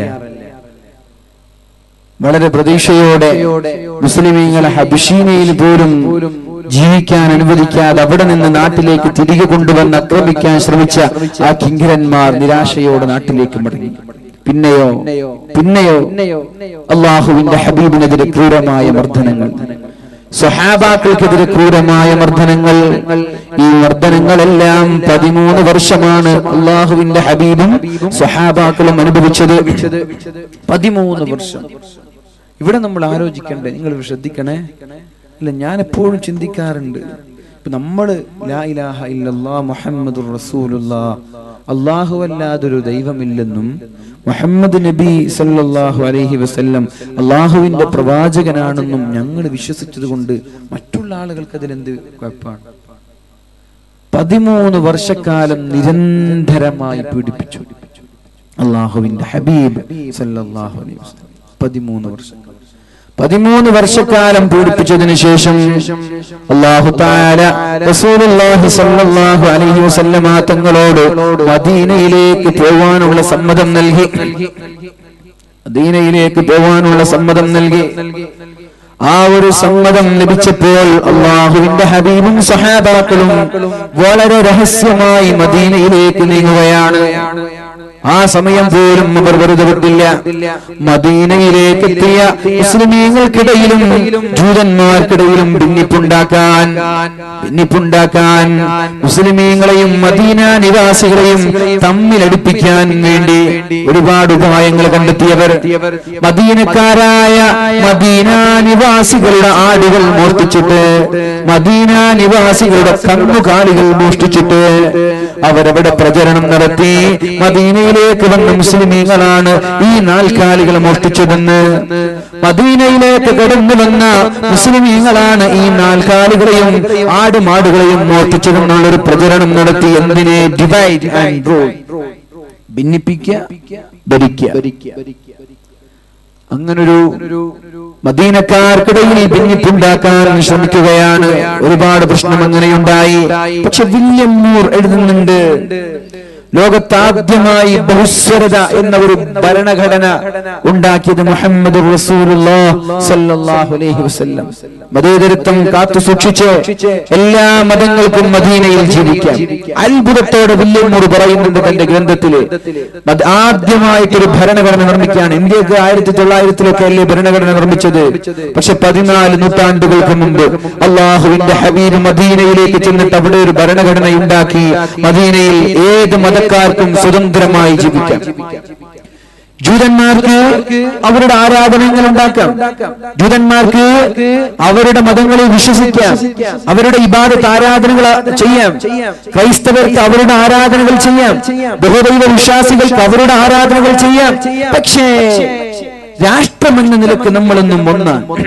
ഇന്ത്യ രാജ്യവും ഇന്ത്യ മഹാഭാരതവും ശ്രദ്ധിക്കേണ്ട വിഷയം ഇതാണ്. ഇവിടെ മുസ്ലിമീങ്ങൾക്ക് അവരുടെ ആരാധനകൾ നടത്താം, ഹൈന്ദവർക്ക് അവരുടെ ആരാധനകൾ നടത്താം, ക്രൈസ്തവർക്ക് അവരുടെ ആരാധനകൾ നടത്താം. ഏത് മതസ്ഥർക്കും അവരുടെ ആരാധനാ കർമ്മങ്ങൾ സ്വതന്ത്രമായി ധൈര്യമായി നടത്താനുള്ള അവകാശം നൽകുന്നതോടൊപ്പം ഇന്ത്യയെ അറ്റാക്ക് ചെയ്യാനും ഇന്ത്യയുടെ നമ്മുടെ രാജ്യത്തെ ബാധിക്കുന്ന എന്തെങ്കിലും ഒരു പ്രശ്നം വരുമ്പോൾ ഹിന്ദുവും മുസൽമാനും ക്രിസ്ത്യനും മറ്റുള്ള മതസ്ഥരും ഒന്നിച്ച് നിന്ന് കെട്ടുറപ്പോടെ അവർക്കെതിരെ ശബ്ദിക്കാൻ, അതാണ് നമ്മുടെ ഭരണഘടന. അതാവണം നിലനിൽക്കേണ്ടതും. അല്ലാതെ മുസ്ലിമീങ്ങളും എല്ലാവരും ഒരു നിയമം അംഗീകരിക്കണമെന്ന് പറയുന്നത് ഭൂഷണമല്ല, അത് കുഴപ്പമുണ്ടാവാൻ ഇവിടെ സാധ്യതയുണ്ട്. ഇവിടെ ചർച്ച ചെയ്തതാണ് ആ വിഷയങ്ങളൊക്കെ.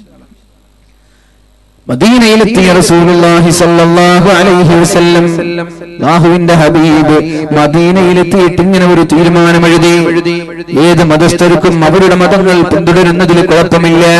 പക്ഷേ മദീനയെ ആക്രമിക്കാൻ ആരെങ്കിലും കടന്നു വന്നാൽ, മദീനയെ ആരെങ്കിലും അറ്റാക്ക് ചെയ്യാൻ ഒരു എക്സ്പെഡിഷൻ മദീനയിലേക്ക് കടന്നു വന്നാൽ, മദീനക്കാരായ എല്ലാ മതക്കാരും ഒറ്റക്കെട്ടായി നിൽക്കണമെന്നൊരു ഭരണഘടന ഇത് ലോകത്ത് ആദ്യമായി കൊണ്ടുവന്നത് മുഹമ്മദുർ റസൂലുള്ളാഹ് സല്ലല്ലാഹു അലൈഹി വസല്ലം.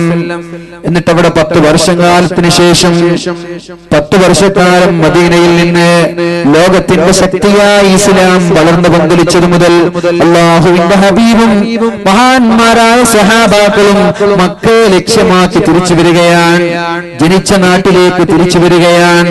തന്റെ ഉപ്പമാർ അന്ത്യവിശ്രമം കൊള്ളുന്ന, ഞങ്ങളുടെ വീടും സ്വത്തുക്കളും നിലനിൽക്കുന്ന, ജനിച്ചു വളർന്ന മക്ക എന്ന് പറയുന്ന ആ ഒരു നഗരത്തിലേക്ക് അല്ലാഹുവിന്റെ ഹബീബും 10,000 സ്വഹാബാക്കളും കടന്നു വരികയാണ്. കാരുണ്യത്തിന്റെ മതം എന്ന് നമ്മൾ പറയുന്നത് വെറുതെയാണോ? എന്താണ് അല്ലാഹു തആല അല്ലാഹുവിനെ വിശേഷിപ്പിക്കുന്നത്? എന്താണ് അല്ലാഹു തആല അല്ലാഹുവിനെ വിശേഷിപ്പിക്കുന്നത്?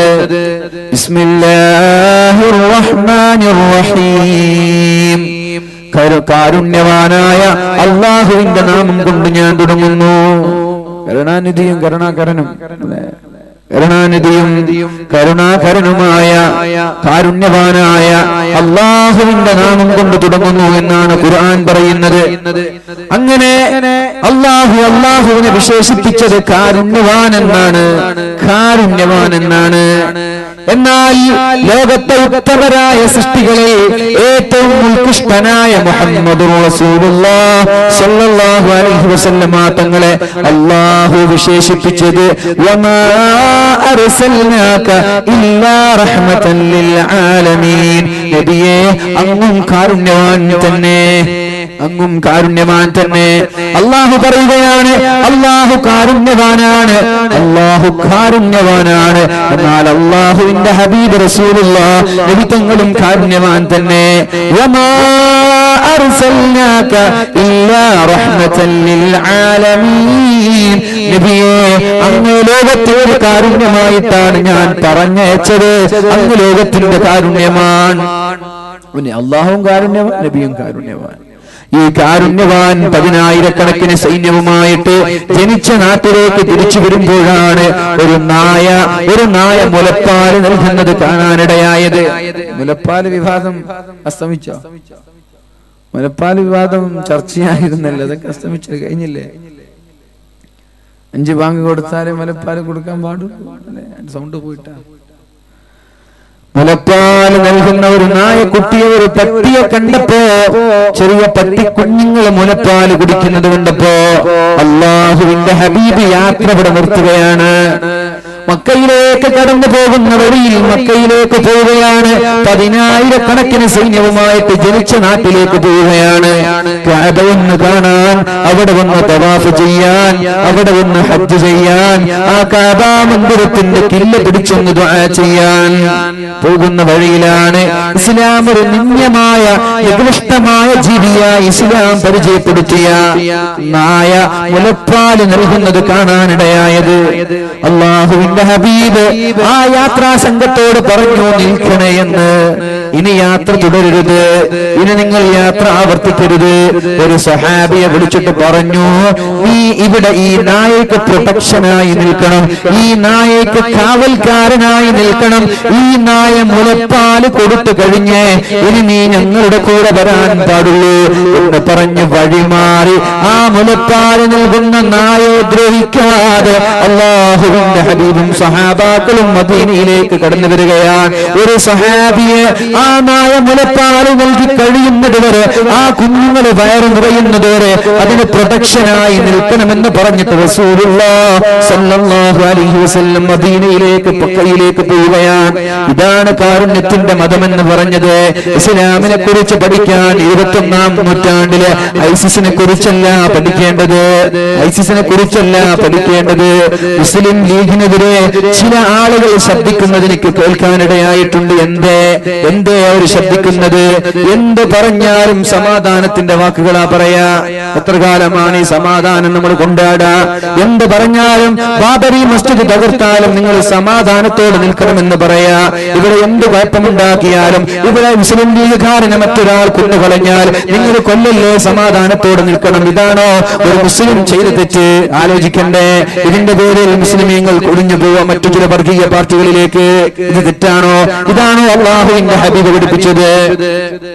അല്ലാഹുവിന്റെ ഹബീബ് സല്ലല്ലാഹു അലൈഹി വസല്ലം, അല്ലാഹുവിന്റെ ഹബീബ് സല്ലല്ലാഹു അലൈഹി വസല്ലം ഒരു പരുപരുത്ത ഒരു ടർക്കി, പരുപരുത്ത ഒരു ഷാൾ തന്റെ ഷോൾഡറിൽ തൂക്കി ഷോൾഡറിൽ ഇട്ട് നിൽക്കുമ്പോഴാണ് പിൻഭാഗത്ത് നിന്ന് ഒരു അറാബി വന്നിട്ട് ഹബീബിന്റെ ആ ഷാൾ വളരെ പരുക്കമായി ധരിക്കുന്നത്. ആ ബലിയുടെ ഗൗരവത്താൽ ആ പരുക്കമായ ബലിയിലൂടെ ഹബീബിന്റെ ഷോൾഡറിൽ തൊലിയിൽ സ്ക്രാച്ച് വീണു, ചർമ്മത്തിൽ സ്ക്രാച്ച് വീണു. ഹബീബ് തിരിഞ്ഞിട്ട് കൊടുത്തോ? എന്താ?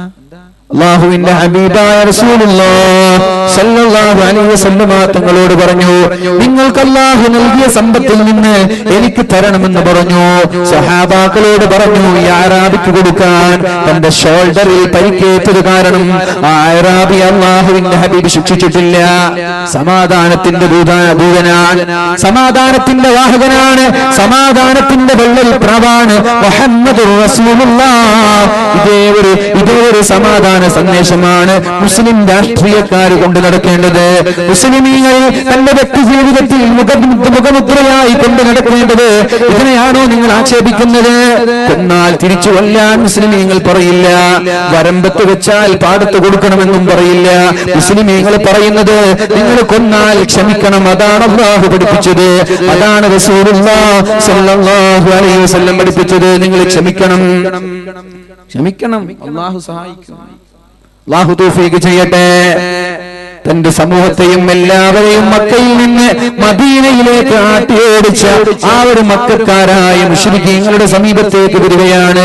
എല്ലാവരെയും വേണമെങ്കിൽ കൊന്നുകളയാം, അത്രയും വലിയ സൈന്യമാണ് അല്ലാഹുവിന്റെ ഹബീബിന്റെ കൂടെയുള്ളത്. മക്കക്കാരൊക്കെ പേടിച്ചു വിറക്കുകയാണ്. ഹബീബിനെ കല്ലെറിഞ്ഞവർ, ഹബീബിനെ ചീത്ത വിളിച്ചവർ, ഹബീബിനെ 3-4 വർഷക്കാലം ഒരു മലഞ്ചെരുവിൽ ഭക്ഷണം നൽകാതെ, വെള്ളം നൽകാതെ ഉപരോധിച്ചവർ, എന്നിട്ട് അവസാനം ഭക്ഷണം പോലും ലഭിക്കാതെ, വെള്ളം പോലും ലഭിക്കാതെ മരത്തിന്റെ പച്ചിലകൾ കഴിച്ചിട്ട് ആടുകൾ കാഷ്ടിക്കുന്നത് പോലെ അല്ലാഹുവിന്റെ ഹബീബും സ്വഹാബാക്കളും കാഷ്ടിച്ചിരുന്നു എന്ന് ചരിത്രങ്ങളിൽ കാണാൻ സാധിക്കും നമ്മൾക്ക്. ഇതൊക്കെ അത് ആലോചിക്കുക. എന്തിന്റെ പേരിൽ എന്തെങ്കിലും ഒരു ദ്രോഹം ചെയ്തത് നിങ്ങൾക്ക് കാണിക്കാൻ പറ്റുമോ? മുസ്ലിമീങ്ങൾ എന്ന് പറഞ്ഞാൽ ഐസിസ് അല്ല, അത് ആദ്യം മനസ്സിലാക്കുക. മുസ്ലിമീങ്ങൾ എന്ന് പറഞ്ഞാൽ ഖായിദയല്ല. മുസ്ലിം എന്ന് പറഞ്ഞാൽ ഇന്ന് കേരളത്തിലുള്ള തീവ്രവാദി സംഘടനകളല്ല, അത് മനസ്സിലാക്കുക. അവരെ കണ്ടിട്ട് നിങ്ങൾ ഇസ്ലാമിനെ വിലയിരുത്തണ്ട. 3 വർഷക്കാലം 3-4 വർഷക്കാലം സ്വന്തം കുടുംബക്കാർ നാട്ടിൽ ജീവിക്കാൻ അനുവദിക്കാതെ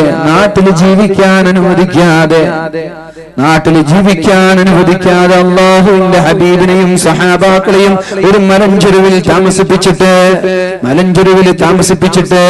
എന്നിട്ടോ അല്ലാഹുവിന്റെ ഹബീബും സഹാബാക്കളും ആടുകൾ കാഷ്ടിക്കുന്നത് പോലെ കാഷ്ടിച്ചിരുന്നു. ആ സമൂഹത്തിലേക്കാണ് തിരിച്ചു പോകുന്നത്. എന്നിട്ടോ എല്ലാവരും പേടിച്ചു പിറക്കുകയാണ്. വരികയാണ്. ആ സമയത്ത് അല്ലാഹുവിന്റെ ഹബീബ് ശ്രദ്ധിക്കണേ സഹോദരങ്ങളെ, സഹോദരിമാരെ, ചരിത്രകാരന്മാർ വളരെ അത്ഭുതത്തോടെ രേഖപ്പെടുത്തിയ ഒരു ചരിത്രമാണ് ഞാൻ നിങ്ങളോട് ഷെയർ ചെയ്യാൻ പോകുന്നത്. ചരിത്രകാരന്മാർ അത്ഭുതപ്പെട്ട ഒരു ചരിത്രമാണ്. ലോകത്തുള്ള എല്ലാ ചരിത്രകാരന്മാരും ഈ ഒരു അല്ലാഹുവിന്റെ ഹബീബിന്റെ ആഗമനത്തെ കുറിച്ച് എഴുതാതെ പോയിട്ടില്ല. അല്ലാഹുവിന്റെ ഹബീബ് മദീനയിലേക്ക് വന്നപ്പോ തങ്ങളുടെ തല താഴ്ന്ന് ഒട്ടകത്തിന്റെ ശരീരത്തിലേക്ക്, ഒട്ടകത്തിന്റെ പൂഞ്ഞയിലേക്ക് ഹബീബിന്റെ തലപ്പാവ് സ്പർശിക്കുമായിരുന്നു എന്ന് കാണാൻ സാധിക്കും. എന്റെ നിബിതങ്ങൾക്ക് നെഞ്ചും വിരിച്ചു വാളും പിടിച്ചിട്ട് പോടാ എന്ന് പറഞ്ഞിട്ട് വെട്ടി നിരത്ത എല്ലാത്തിനെയും നിരത്താം, ഒരാൾ എതിർക്കാണ്ടാവൂല. പക്ഷെ നിബിതങ്ങൾ തല താഴ്ത്തിയത് എന്നെ കണ്ടിട്ട് ഒരു അമുസ്ലിമിന് പോലും പേടി ഉണ്ടാവരുത് എന്ന് പറഞ്ഞിട്ടാണ്. 10,000 സഹാബാക്കളുമായി മക്കയിലേക്ക് കടന്നു വരുമ്പോ എന്നെ ആട്ടിയോടിച്ച മക്ക മുശ്രിക്കീങ്ങൾക്ക് പേടി ഉണ്ടാവാൻ പാടില്ല. അതിന്റെ പേരിൽ തല താഴ്ത്തി അല്ലാഹുവിന്റെ ഹബീബിന്റെ തലപ്പാവ് ആ ഒട്ടകത്തിന്റെ പൂഞ്ഞയ്ക്ക് സ്പർശിച്ചിരുന്നു എന്ന് ചരിത്രത്തിൽ കാണാം. അത്രയും വിനയാന്വിതനായി അല്ലാഹുവിന്റെ ഹബീബ് മക്കയിലേക്ക് കയറുമ്പോ സഹാബ അവിടെയുള്ള മുശ്രിക്കീങ്ങളോട് ചോദിച്ചു, നിങ്ങൾ എന്താണ് പ്രതീക്ഷിക്കുന്നത്? നിങ്ങൾ എന്താണ് ഈ പ്രതീക്ഷിക്കുന്നത്? ഞാൻ എന്ത് ചെയ്യുമെന്നാണ് നിങ്ങൾ കരുതുന്നത്? പറഞ്ഞു, നിങ്ങൾ ഏറ്റവും നല്ല സഹോദരനാണ്, നല്ല ഉപ്പാന്റെ മകനാണ്, ഞങ്ങൾ നല്ലത് പ്രതീക്ഷിക്കുന്നുള്ളൂ. നാളെ നിങ്ങൾ ഈ 2 ബോക്സ് ഉണ്ട്, ഇതും ഇവിടെ വെച്ചാൽ മതി. എനിക്കെന്താ വെച്ചാൽ ഇവിടെ ഉഷാർ, നിങ്ങൾ അവിടെ ഞാൻ ശ്രദ്ധിക്കാറില്ല. ഇവിടെ ഉഷാറായാലേ പറയാൻ പറ്റുള്ളൂ. ഇല്ല ഇപ്പം ഞാൻ ഇന്ന് ഒച്ച വെച്ച് പറഞ്ഞു ഇപ്പോൾ സൗണ്ട് നാളെ ഉണ്ടാവില്ല, അതുകൊണ്ട് അഡ്ജസ്റ്റ് ചെയ്യണം. കുറേ ബോക്സ് ഉണ്ട്, ഇല്ലെന്ന് പറയുന്നില്ല. ഇവിടെ ഞാൻ സംസാരിച്ച സൗണ്ട് കേൾക്കുന്നില്ലല്ലോ, അതെന്തേ? ഇത്ര ദൂരെ നിന്നാലും ശബ്ദം നല്ല ഹൈ ശബ്ദം വേണം, അതൊന്നും കിട്ടുന്നില്ല. അപ്പോ സഹാബാക്കളോട് റസൂലുള്ളാഹി സ്വല്ലല്ലാഹു അലൈഹി വസല്ലം സഹാബാക്കളുമായി മക്കയിലെത്തി. എന്നിട്ട് അവരോട് ചോദിച്ചു, നിങ്ങൾ എന്താ പ്രതീക്ഷിക്കുന്നത്? അവർ പറഞ്ഞു, അൻത അഖുൻ കരീം വബ്നു അഖിൻ കരീം, നിങ്ങൾ നല്ല ഉപ്പാന്റെ നല്ല മകനാണ്, അതുകൊണ്ട് ഞങ്ങൾ നല്ലതേ പ്രതീക്ഷിക്കുന്നുള്ളൂ. അവൻ നബി തങ്ങൾ പറഞ്ഞു, ലാ തസ്രീബ അലൈക്കുമുൽ യൗം, ഇന്ന് നിങ്ങൾ ആരെയും ഞാൻ ശിക്ഷിക്കുന്നില്ല, നിങ്ങൾക്ക് എല്ലാവർക്കും മാപ്പ് നൽകുകയാണ്. ഇദ്ഹബു വഅൻതും തുലഖാ, ഇന്ന് നിങ്ങൾ സ്വതന്ത്രരാണ്, നിങ്ങളെ ഒരാളെയും ഞാൻ നോവിക്കില്ല എന്ന് അല്ലാഹുവിന്റെ ഹബീബ് പറഞ്ഞിട്ടാണ് മക്കയിലേക്ക് കയറിയത്. ഈ പാഠം മുസ്ലിമീങ്ങളുടെ ഈ പാഠം പഠിക്കാതെ ദയവ് ചെയ്ത് മുസ്ലിമീങ്ങൾക്കെതിരെ കുതിര കയറാൻ ഒരാളും വരരുത്. ഇതൊക്കെയാണ് ഇസ്ലാം എന്ന് പറഞ്ഞാൽ. ഇതാണ് ഇസ്ലാം പഠിപ്പിച്ച ആശയങ്ങൾ. ഇതല്ലേ ഇസ്ലാം പഠിപ്പിച്ച ആശയങ്ങൾ. ഇസ്ലാം സമാധാനത്തിന്റെ മതമാണ്. اللهم إنك أنت السلام ومنك السلام وإليك يرجع السلام حينا ربنا بالسلام وأدخلنا برحمتك دار السلام. അല്ലാഹു പറയുന്നുണ്ടല്ലോ, നിസ്കാരം കഴിഞ്ഞ ഉടനെ നിങ്ങൾ പറയേണ്ട പ്രാർത്ഥന, നിസ്കാരം കഴിഞ്ഞ ഉടനെ നിങ്ങൾ പറയേണ്ട പ്രാർത്ഥന, അല്ലാഹുമ്മ ഇന്നക അൻതസ്സലാം, അല്ലാഹുവേ നീ സമാധാനമാണ്. അല്ലാഹുമ്മ ഇന്നക അൻതസ്സലാം, അല്ലാഹുവേ നീ സമാധാനമാണ്. വമിൻകസ്സലാം, സമാധാനം വരുന്നതും നിന്നിൽ നിന്ന് തന്നെ. വഇലൈകസ്സലാം, നിനക്കാണ്, നിന്നിലേക്കാണ് സമാധാനം. അതുകൊണ്ട് അദ്ഖിൽനാ ബിറഹ്മതിക ദാറസ്സലാം, അല്ലാഹുവേ ഞങ്ങൾക്ക് നീ സമാധാനം തരണേ, സമാധാനത്തിന്റെ പറുദീസയിലേക്ക് ഞങ്ങളെ കൊണ്ടുപോകണേ എന്നുള്ള ദുആ ഇസ്ലാം പ്രോത്സാഹിപ്പിക്കുന്നത് സമാധാനമാണ്. ഞാൻ ചോദിക്കട്ടെ, ഏതെങ്കിലും ഒരു അമ്പിയാക്കൾ ഇസ്ലാം സ്വീകരിക്കാത്തതിന്റെ പേരിൽ അക്രമം നടത്തിയത് പറയാൻ പറ്റുമോ? മഹാനായ നൂഹ് നബി അലൈഹിസ്സലാം, ആലോചിക്കോ, ശ്രദ്ധിക്കോ, തല തുറന്ന് ചെവി തുറന്ന് കേൾക്കണം എല്ലാവരും. മഹാനായ നൂഹ് നബി അലൈഹിസ്സലാമിന്റെ മകൻ കാഫിറായിരുന്നു, അതിന്റെ പേരിൽ മകനെ കൊന്നിട്ടുണ്ടോ? നൂഹ് നബി അലൈഹിസ്സലാമിന്റെ മകൻ കാഫിറായിരുന്നു, അതിന്റെ പേരിൽ നൂഹ് നബി അലൈഹിസ്സലാം മകനെ കൊന്നിട്ടുണ്ടോ? നൂഹ് നബി അലൈഹിസ്സലാമിന്റെ ഭാര്യ കാഫിറത്തായിരുന്നു, മുസ്ലിമായിരുന്നു. അതിന്റെ പേരിൽ നൂഹ് നബി അലൈഹിസ്സലാം തന്റെ ഭാര്യയെ കൊന്നിട്ടുണ്ടോ? ഇബ്രാഹിം നബി അലൈഹിസ്സലാമിന്റെ പിതാവ് ആസർ എന്ന് പറയുന്ന പിതാവ് കാഫിറായിരുന്നു. പിതാവല്ല എന്നും അഭിപ്രായമുണ്ട്. കാഫിറായിരുന്നു. അതിന്റെ പേരിൽ പിതാവിനെ കൊന്നിട്ടുണ്ടോ? ഇബ്രാഹിം നബി അലൈഹിസ്സലാം. ലൂത്ത് നബി അലൈഹിസ്സലാം ഇസ്ലാമിക ആശയം സമൂഹത്തിലേക്ക് കൊണ്ടുവന്ന ഒരു പ്രവാചകനാണല്ലോ. ആ ലൂത്ത് നബി അലൈഹിസ്സലാമിന്റെ ഭാര്യ കാഫിറത്തായിരുന്നു. അതിന്റെ പേരിൽ ഭാര്യയെ കൊന്നിട്ടുണ്ടോ? കൊല്ലുന്നത് പോട്ട് നിർബന്ധിച്ചിട്ട് കൊണ്ടുവന്നു. ഉപ്പയ്ക്ക് മകനെ നിർബന്ധിക്കാം, ഭർത്താവിന് ഭാര്യയെ നിർബന്ധിക്കാം. പക്ഷേ ഏതെങ്കിലും ഒരു ചരിത്രത്തിൽ ഇവരെ നിർബന്ധിച്ചിട്ട് മതപരിവർത്തനം നടത്തിയത് പറയാൻ പറ്റോ? കാണാൻ പറ്റോ? പ്രവാചകനല്ലേ? പ്രവാചകനാണ് മുഹമ്മദുർ റസൂലുള്ളാഹ്. നബി തങ്ങളൊരു പ്രവാചകനാണ്. നബി തങ്ങളാണ് സന്ദേശം ആളുകളിലേക്ക് കൈമാറിയത്. എന്നിട്ട് നബി തങ്ങൾ ആരെങ്കിലും നിർബന്ധിച്ചിട്ട് നീ മുസ്ലിം ആവണമെന്ന് പറഞ്ഞിട്ട് മുസ്ലിമാക്കിയ ചരിത്രം ഏതെങ്കിലും ഒരാൾക്ക് തെളിയിക്കാൻ പറ്റും? ലൂത്ത് നബി അലൈഹിസ്സലാം തന്റെ ഭാര്യ കാഫിറത്തായിരുന്നു. സ്വന്തം ഭർത്താവിനെ കൊണ്ട് ഭാര്യ വിശ്വസിച്ചില്ല. അതിന്റെ പേരിൽ കൊലപാതകം നടത്തിയിട്ടില്ല. والرسول صلى الله عليه وسلم അല്ലാഹുവിന്റെ ഹബീബിന്റെ പിതൃവ്യനായ അമ്മുഹു തങ്ങളുടെ പിതൃവ്യനായ അബൂ താലിബ് മുസ്ലിമല്ലല്ലോ. എന്താണ് മരണശയ്യയിൽ പറഞ്ഞത്? അബൂ താലിബേ, നിങ്ങളൊന്ന് മുസ്ലിമായി കൂടെ? മുസ്ലിമാവാൻ പറഞ്ഞിട്ടുണ്ട്, നിർബന്ധിച്ചിട്ടില്ല. അതിന്റെ പേരിൽ കൊലപാതകം നടത്തിയിട്ടുണ്ടോ? പിന്നെ എന്തിന്റെ പേരിലാണ് മതത്തിന്റെ പേരിൽ കൊലപാതകം നടത്തുന്നത്? മുസ്ലിം രാഷ്ട്രങ്ങളിൽ ചാവേറുകൾ ഉണ്ടാവാറുണ്ട്. മുസ്ലിം രാഷ്ട്രങ്ങളിൽ സ്ഫോടനങ്ങൾ നടക്കാറുണ്ട്. ആ സ്ഫോടനങ്ങൾ ഇസ്ലാമിനെ വളർത്താനല്ലല്ലോ. പാകിസ്ഥാനിലെ പെഷവാറിൽ ഒരു സ്കൂളിൽ പട്ടാളക്കാരുടെ മക്കളെ പഠിക്കുന്ന ഒരു സ്കൂളിൽ 100 ചില്ലാനം മക്കളെ അതിനിഷ്ഠൂരമായി ദാരുണമായി കൊലപ്പെടുത്തിയത് ഇസ്ലാമിനെ വളർത്താനാണോ? കൊന്നതും മുസ്ലിമീങ്ങൾ, കൊല്ലപ്പെട്ടതും മുസ്ലിമീങ്ങൾ. അതുകൊണ്ട് ഇന്ത്യയിലും എവിടെയാണെങ്കിലും തീവ്രവാദികൾ മുസ്ലിമീങ്ങളല്ല. അവർ മുസ്ലിമീങ്ങൾ എന്ന് പറയാൻ നമ്മൾക്ക് പറ്റൂല. അല്ലാഹുവിന്റെ ഹബീബായ മുഹമ്മദുർ റസൂലുള്ളാഹി സ്വല്ലല്ലാഹു അലൈഹി വസല്ലം പറഞ്ഞത്, നിങ്ങളൊരു പൈങ്കിളിയെ ശ്രദ്ധിക്കണം. നമ്മുടെ നാട്ടിലുള്ള ഒരു കാക്കച്ചി നമ്മുടെ നാട്ടിലുള്ള ഒരു പക്ഷിയെ വെറുതെ ഒരാൾ കൊന്നാൽ അവനെതിരെ ഞാൻ നാളെ മഹ്ശറയിൽ സാക്ഷി നിൽക്കുമെന്ന് പഠിപ്പിച്ച മുഹമ്മദുർ റസൂലുള്ളാഹി സ്വല്ലല്ലാഹു അലൈഹി വസല്ലം. ഒരു കോഴി അറുക്കുമ്പോ, ഒരു മൃഗത്തെ അറുക്കുമ്പോ ആ മൃഗത്തിന്റെ മുന്നിൽ നിന്നിട്ട് നിങ്ങളുടെ വാളിനോ നിങ്ങളുടെ കത്തിക്കോ മൂർച്ച കൂട്ടല്ല എന്ന് പഠിപ്പിച്ച റസൂലുള്ളാഹി സ്വല്ലല്ലാഹു അലൈഹി വസല്ലം. മറ്റുള്ള മൃഗങ്ങളെ നോവിക്കാൻ പാടില്ല. കരിച്ചു കളഞ്ഞു പോയ, ഉരുമ്പുകളേറ്റ് പരിതപിച്ചു പോയ തന്റെ സമൂഹത്തെ, തന്റെ സ്വഹാബികളെ ആക്ഷേപിച്ച മുഹമ്മദുർ റസൂലുള്ളാഹി തീ കൊണ്ട് ശിക്ഷിക്കാൻ നിങ്ങളോട് ആരാണ് പഠിപ്പിച്ചത് എന്ന് പറഞ്ഞ് സ്വഹാബാക്കളെ കണിശമായ രീതിയിൽ ദേഷ്യപ്പെട്ട അല്ലാഹുവിന്റെ ഹബീബിന്റെ മതം. എന്റെ നാട്ടിൽ ജീവിക്കുന്ന, മക്കയിൽ ജീവിക്കുന്ന, മദീനയിൽ ജീവിക്കുന്ന ഏതെങ്കിലും അമുസ്ലിമായ അമുസ്ലിമായ സഹോദരനെ നിങ്ങളൊരു പോറലേൽപ്പിച്ചാൽ നിങ്ങൾക്കെതിരെ ഞാൻ നാളെ മഹ്ശറയിൽ സാക്ഷി നിൽക്കുമെന്ന് പഠിപ്പിച്ച് മതസൗഹാർദ്ദത്തിന്റെ സന്ദേശം ലോകത്തിന് പഠിപ്പിച്ച പരിശുദ്ധ റസൂലുള്ളാഹി. ഇതൊക്കെ അല്ലേ സമൂഹത്തിന് പഠിപ്പിച്ചു കൊടുക്കേണ്ടത്? എന്താണ് ഹൈന്ദവ മതങ്ങള്, ഹൈന്ദവ വിശ്വാസികൾ പറയുന്നത്? മാനിഷാദ, അരുത് കാട്ടാള, അരുത്.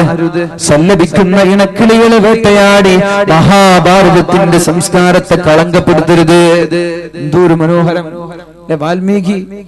വാൽമീകിയുടെ ഈ വാക്കുകൾ നമ്മൾക്ക് മറക്കാൻ പറ്റോ?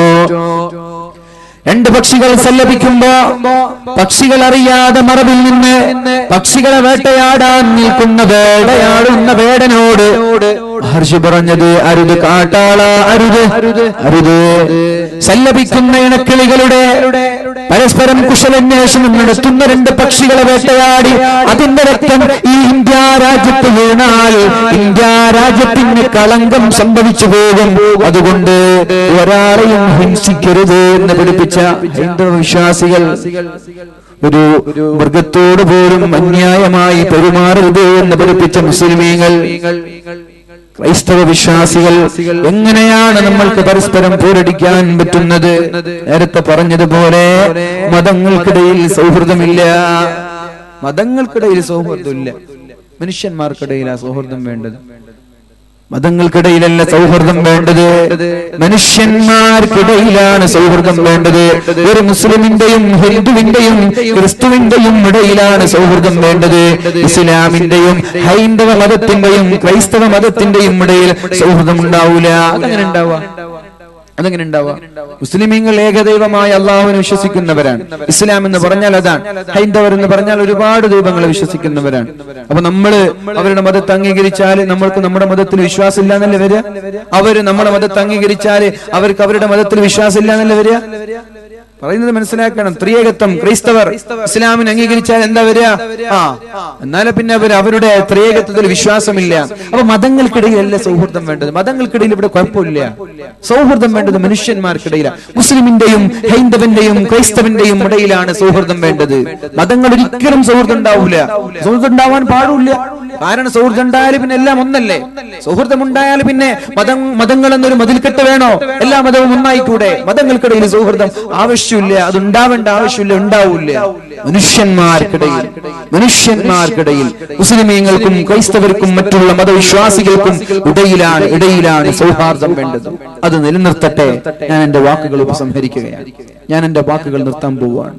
അല്ലാഹുവിന്റെ ഹബീബ് സല്ലല്ലാഹു അലൈഹി വസല്ലം, കാരുണ്യത്തിന്റെ പ്രതീകമായ അല്ലാഹുവിന്റെ ഹബീബ് സല്ലല്ലാഹു അലൈഹി വസല്ലം സമൂഹത്തിന് പഠിപ്പിച്ചതും ജനങ്ങൾക്ക് കാരുണ്യം എത്തിച്ചു കൊടുക്കാനാണ്.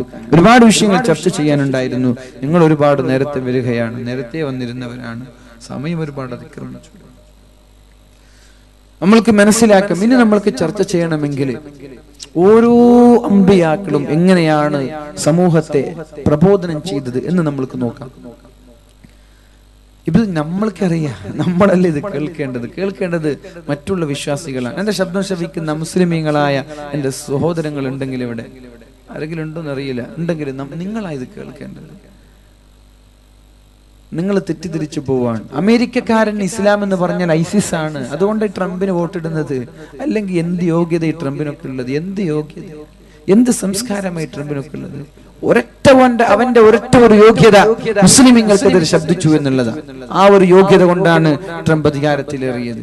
കാരണം അമേരിക്കക്കാരന് ഒരു മുസ്ലിം എന്ന് പറഞ്ഞാൽ ഐസിസ് ആണ്. യൂറോപ്യൻ രാജ്യങ്ങളിൽ ഇസ്ലാം എന്ന് പറഞ്ഞാൽ ടെററിസ്റ്റ് ആണ്, ഭീകരവാദികളാണ്. അവരുടെ മിസ്അണ്ടർസ്റ്റാൻഡിംഗ് ആണത്. അവർ മനസ്സിലാക്കാത്തതിന്റെ കുഴപ്പമാണ്, അവർക്ക് തിരിയാത്തതിന്റെ കുഴപ്പമാണ്. അതിന് പിന്നിൽ കളിക്കുന്ന ചില ഗൂഢശക്തികളുണ്ട്. ഇസ്ലാമിനെ തീവ്രവാദമായി ലോകത്ത് സമൂഹങ്ങൾക്കിടയിൽ പ്രചരിപ്പിച്ചുകൊണ്ടിരിക്കുന്ന ചില ആളുകളുണ്ട്. അവരാണ് ലോകത്തിന്റെ ചുക്കാൻ പിടിച്ചുകൊണ്ടിരിക്കുന്നത്. അവരാണ് നമ്മുടെ കേരളത്തിലെ വരെ ചാനലുകൾ പോലും അവരുടെ കടിഞ്ഞാണില്ല. നിങ്ങളെന്താ വിചാരിച്ചത്? കേരളത്തിലെ ചാനലുകൾ വരെ ഈ ലോബികളുടെ കടിഞ്ഞാണിലാണ്. അതുകൊണ്ടാണ് മലപ്പുറത്ത് ബോംബ് പൊട്ടുമ്പോ അവിടെ അപ്സഫ വേണമെന്നും കൊല്ലത്ത് പൊട്ടുമ്പോ ചർച്ച ചെയ്യപ്പെടാതിരിക്കുന്നതും അതുകൊണ്ടാണ്. കേരളത്തിന് 14 ജില്ലകളാണ്. അതിൽ കാസർഗോഡും മലപ്പുറവും കൊല്ലവും തിരുവനന്തപുരവും സെയിം സ്ഥാനമാണ്. എല്ലാ ജില്ലകൾക്കും സെയിം സ്ഥാനം, സെയിം പൊസിഷൻ.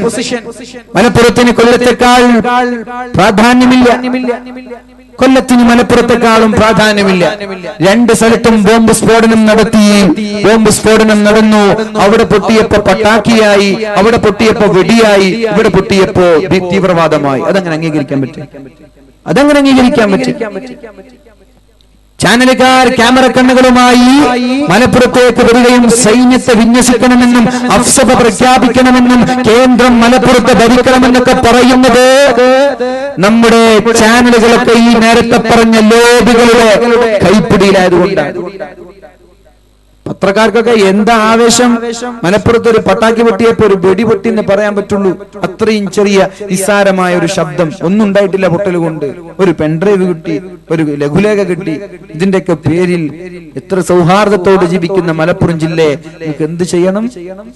തീവ്രവാദ ജില്ലയായിട്ട് മാറ്റണം. എന്നാ കൊല്ലത്ത് പൊട്ടിയപ്പോ അത് ചോദിക്കരുത്, അത് മിണ്ടരുത്, കൊല്ലം പിന്നെ മുസ്ലിങ്ങൾ കുറവാണല്ലോ. ഇതാ എന്തിനാണിത്? അതെനിക്കറിയേണ്ടത്. ഇത് എന്തിനാണ് എന്ന് പറയണം. ഓക്കെ, കുഴപ്പമില്ല, നിങ്ങൾക്കൊക്കെ ലോകത്തുള്ള എല്ലാവരും ഇസ്ലാമിനെതിരെ ശബ്ദിക്കുകയാണ്. ഇത് പറഞ്ഞിട്ടുണ്ട്, നബി തങ്ങൾ പറഞ്ഞിട്ടുണ്ട്. ഒരുപാട് വർഷം മുമ്പ് അള്ളാഹുവിന്റെ ഹബീബ് പറഞ്ഞതാണ്. ഞാൻ എന്റെ വാക്കുകൾ ഉപസംഹരിക്കാൻ പോവാണ്. റസൂലുള്ളാഹി സ്വല്ലല്ലാഹു അലൈഹി വസല്ലം പറഞ്ഞു, യൂഷികു അൻ തദാ അലൈക്കുമുൽ ഉമ്മമു മിൻ കുല്ലി ഉഫുഖിൻ. ലോകത്തിന്റെ ചക്രവാളങ്ങളിൽ നിന്ന്, ലോകത്തിന്റെ മുക്കുമൂലകളിൽ നിന്ന് നിങ്ങളെ ടാർഗറ്റ് ചെയ്യും എല്ലാ ശക്തികളും. അമേരിക്കക്കാരന്റെയും റഷ്യക്കാരന്റെയും ഇസ്രായേലുകാരന്റെയും എല്ലാവരുടെയും ടാർഗറ്റ് മുസ്ലിമീങ്ങളാണ്. ഇതുണ്ടാകും, ഇത് സംഭവിക്കും അവസാന കാലഘട്ടം വരുമ്പോ. കമാ തദഅൽ ലകലതു ഇലാ ഖസ്അതിഹാ. ഭക്ഷണത്തളികയിലേക്ക് തീറ്റക്കൊതിയന്മാരായ ഭക്ഷണപ്രിയരായ ആളുകളുടെ കൈകൾ നീളുന്നത് പോലെ, അല്ലെങ്കിൽ ഡൈനിങ് ടേബിളിലുള്ള ഭക്ഷണങ്ങൾ ചൂർന്നു പോകുന്നത് പോലെ ലോകത്തിലെ മുസ്ലിമീങ്ങളെ നിഷ്കാസനം ചെയ്യാൻ സർവശക്തികളും ശ്രമിച്ചുകൊണ്ടിരിക്കുമെന്ന് 14 നൂറ്റാണ്ട് മുമ്പ് മുഹമ്മദ് മുസ്തഫ. സ്വഹാബാക്കൾ ചോദിച്ചു, യാ റസൂലല്ലാഹ്, അല്ലാഹുവിന്റെ ഹബീബേ, അമിൻ ഖില്ലത്തിൻ നഹ്നു യാ റസൂലല്ലാഹ്, നിങ്ങളുടെ എണ്ണം കുറഞ്ഞതാണോ നബിയെ? കാരണം ഞങ്ങൾ കുറച്ച് ആളായത് കൊണ്ടാണ് എല്ലാരും ഞങ്ങളെ ഫോക്കസ് ചെയ്യുന്നത്, എല്ലാരും ഞങ്ങളെ ടാർഗറ്റ് ചെയ്യുന്നത്. ഞങ്ങളുടെ എണ്ണം കുറഞ്ഞതാണോ? അല്ല, ഒരുപാട് പേരുണ്ട്. ലോകത്തിന്റെ പോപ്പുലേഷൻ എടുത്തു നോക്കുമ്പോ, ലോകത്തിന്റെ ജനസംഖ്യ എടുത്തു നോക്കുമ്പോ 2ാം സ്ഥാനത്ത് നിങ്ങളായിരിക്കും. പിന്നെ എന്താ നബി ഞങ്ങളുടെ കുഴപ്പം? നിങ്ങൾക്ക് എന്ത് പറ്റി?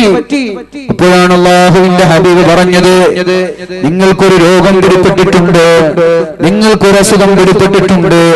ആ അസുഖം നിങ്ങൾ ഒഴിവാക്കിയാൽ നിങ്ങളുടെ പ്രശ്നം തീരും.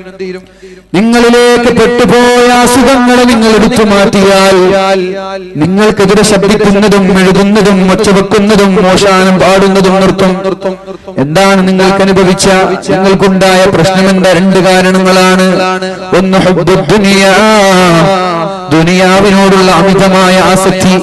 വകറാഹിയത്തുൽ മൗത്ത്, മരിക്കാൻ പേടി, മരണത്തെ വെറുക്കുകയും ദുനിയാവിനെ സ്നേഹിക്കുകയും ചെയ്യുക എന്ന 2 രോഗം നിങ്ങളെ പിടിപ്പെട്ടത് മുതലാണ് നിങ്ങൾ നശിക്കാനും നാശത്തിന്റെ പരാജയത്തിന്റെ കൈപ്പുനീര് കുടിക്കാനും തുടങ്ങിയത് എന്ന് മുഹമ്മദുർ റസൂലുള്ളാഹ്.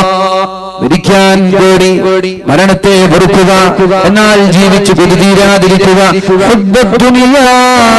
ദുനിയാവിനോടുള്ള അമിതമായ ആഗ്രഹം, ദുനിയാവ് വെട്ടിപ്പിടിക്കാനുള്ള ഉത്സാഹം, സമ്പാദിക്കാനുള്ള താല്പര്യം, സമ്പത്തിന്റെ പളപളപ്പിന്റെ പിന്നാലെയുള്ള നെട്ടോട്ടം, ഇതൊക്കെയാണ് നിങ്ങളെ നാശത്തിലേക്ക് കൊണ്ടുപോയത്. മരണത്തെ നിങ്ങൾ ഓർക്കുകയോ, മരണത്തെ നിങ്ങൾ ഓർക്കുകയോ ഓടിക്കുകയോ ചെയ്യുന്നില്ല. നിങ്ങൾ ഓർക്കുന്നില്ല, മരണത്തെ നിങ്ങൾക്ക് പേടിയാ, മരണത്തെ നിങ്ങൾക്ക് വെറുപ്പാ. എങ്ങനെ പേടിക്കാതിരിക്കും? കാരണം ഒരു നന്മ പോലും ചെയ്തിട്ടില്ല. നന്മയുണ്ടെങ്കിലല്ലേ മരിക്കാൻ കൊതിയുണ്ടാവും. ഈ 2 വിഷയമാണ് നമ്മൾക്കെതിരെ ആക്ഷേപങ്ങൾ ഉണ്ടാവാൻ കാരണമെന്ന് പരിശുദ്ധ റസൂലുള്ളാഹി സല്ലല്ലാഹു അലൈഹി വസല്ലം. ഇൻഷാ അല്ലാഹ് ഞാൻ എന്റെ വാക്കുകൾ ഉപസംഹരിക്കുകയാണ്. ബാക്കി വിഷയങ്ങളൊക്കെ നമ്മൾക്ക് നാളെ സംസാരിക്കാം. അല്ലാഹു തൗഫീഖ് ചെയ്യട്ടെ. ദുആ ചെയ്യുന്നു. الحمد لله رب العالمين حمدا يوافي نعمه ويكافي مزيدا. اللهم صل على سيدنا محمد وعلى آل سيدنا ومولانا محمد. اللهم اغفر لنا ما سلف من ذنوبنا وعصمنا فيما بقي من أعمالنا. اللهم آت أنفسنا تقواها وزكها أنت خير من زكاها أنت وليها ومولاها. توفنا وأهلنا مسلمين والحقنا بالصالحين. أرحم الراحمين يا رب, ഞങ്ങൾക്ക് തഖ്വ നൽകണേ അല്ലാഹ്, ഞങ്ങളെ മുത്തഖീങ്ങളിൽ പെടുത്തണേ അല്ലാഹ്. അല്ലാഹുവേ മുസ്ലിമായി നീ ഞങ്ങളെ മരിപ്പിക്കണേ അല്ലാ. اللهم يسر عسيرنا وسهل امورنا وفرج همومنا واكشف كروبنا. അല്ലാഹുവേ ഞങ്ങളുടെ പ്രയാസങ്ങൾ നീക്കണേ അല്ലാ, ബുദ്ധിമുട്ടുകൾ നീക്കണേ അല്ലാ, പ്രാരാബ്ധങ്ങൾ നീക്കണേ അല്ലാ, കടങ്ങൾ കൊടുത്തു വീട്ടാനുള്ള തൗഫീഖ് നൽകണേ അല്ലാ. اللهم أد ديوننا وحسن مرادنا وقل حاجاتنا. അല്ലാഹുവേ ഞങ്ങളുടെ കടങ്ങൾ കൊടുത്തു വീട്ടാനുള്ള തൗഫീഖ് നൽകണേ അല്ലാ, ഹലാലായ ഉദ്ദേശങ്ങൾ നീ പൂർത്തീകരിച്ചു തരണേ അല്ലാ. اللهم ارحم موتانا മരിച്ചുപോയ ആളുകൾക്ക് നീ മഗ്ഫിറത്ത് നൽകണേ അല്ലാ. اللهم ادفع بلياتنا അപകടങ്ങളിൽ നിന്ന് നീ ഞങ്ങളെ കാക്കണേ അല്ലാ. اللهم إنا نعوذ بك من زوال نعمتك وتحضر عافيتك وفجاءة نقمتك وجميع سخطك. അല്ലാഹുവേ നീ തന്ന നിഅമത്ത് നീ തിരിച്ചെടുക്കല്ലേ അല്ലാ. നീ തന്ന ശബ്ദമോ സൗന്ദര്യമോ ആരോഗ്യമോ സമ്പത്തോ മക്കളോ ഒന്നും നീ തിരിച്ചെടുക്കല്ലേ റബ്ബേ. മരണം വരെ നീ അത് നിലനിർത്തണേ അല്ലാ. അല്ലാഹുവേ നീ തന്ന ആരോഗ്യം നീ നിലനിർത്തണേ അല്ലാ. അല്ലാഹുവേ നീ തന്ന നിഅമത്ത് നീ മരണം വരെ നിലനിർത്തണേ അല്ലാ. നീ തന്ന നിഅമത്ത് നീ മരണം വരെ നിലനിർത്തണേ അല്ലാ. അല്ലാഹുവേ മാരകമായ രോഗങ്ങളിൽ നിന്ന് ഞങ്ങളെ കാക്കണേ അല്ലാ. ഞങ്ങളോട് ബന്ധപ്പെട്ടവരെ കാക്കണേ അല്ലാ. അല്ലാഹുവേ ഞങ്ങളെ എല്ലാവരെയും നീ മാരകമായ രോഗങ്ങളിൽ നിന്നും അപകടങ്ങളിൽ നിന്നും പെട്ടെന്നുള്ള മരണങ്ങളിൽ നിന്നും കാക്കണേ അല്ലാ. സംഭാവന ചെയ്ത ആളുകളെ നീ സ്വീകരിക്കണേ അല്ലാ. അവരുടെ ദുനിയാവും ആഖിറവും വിജയത്തിലാക്കണേ അല്ലാ. അല്ലാഹുവേ വന്ന ഒരുമിച്ചുകൂടി എല്ലാവർക്കും നീ വിജയം നൽകണേ അല്ലാ. എല്ലാവർക്കും ഖൈർ ചെയ്യണേ അല്ലാ. എല്ലാവരുടെയും പാപങ്ങൾ നീ പുറത്തു കൊടുക്കണേ അല്ലാ. അല്ലാഹുമ്മ ഗ്ഫിർ ലനാ മാ സലഫ മിൻ ദുനൂബിനാ. കഴിഞ്ഞു പോയ പാപങ്ങൾ പുറത്തു തരുകയും ഇനിയുള്ള കാലം തെറ്റു ചെയ്യാതെ ജീവിക്കാൻ ഞങ്ങൾക്ക് തൗഫീഖ് നൽകുകയും ചെയ്യണേ അല്ലാ.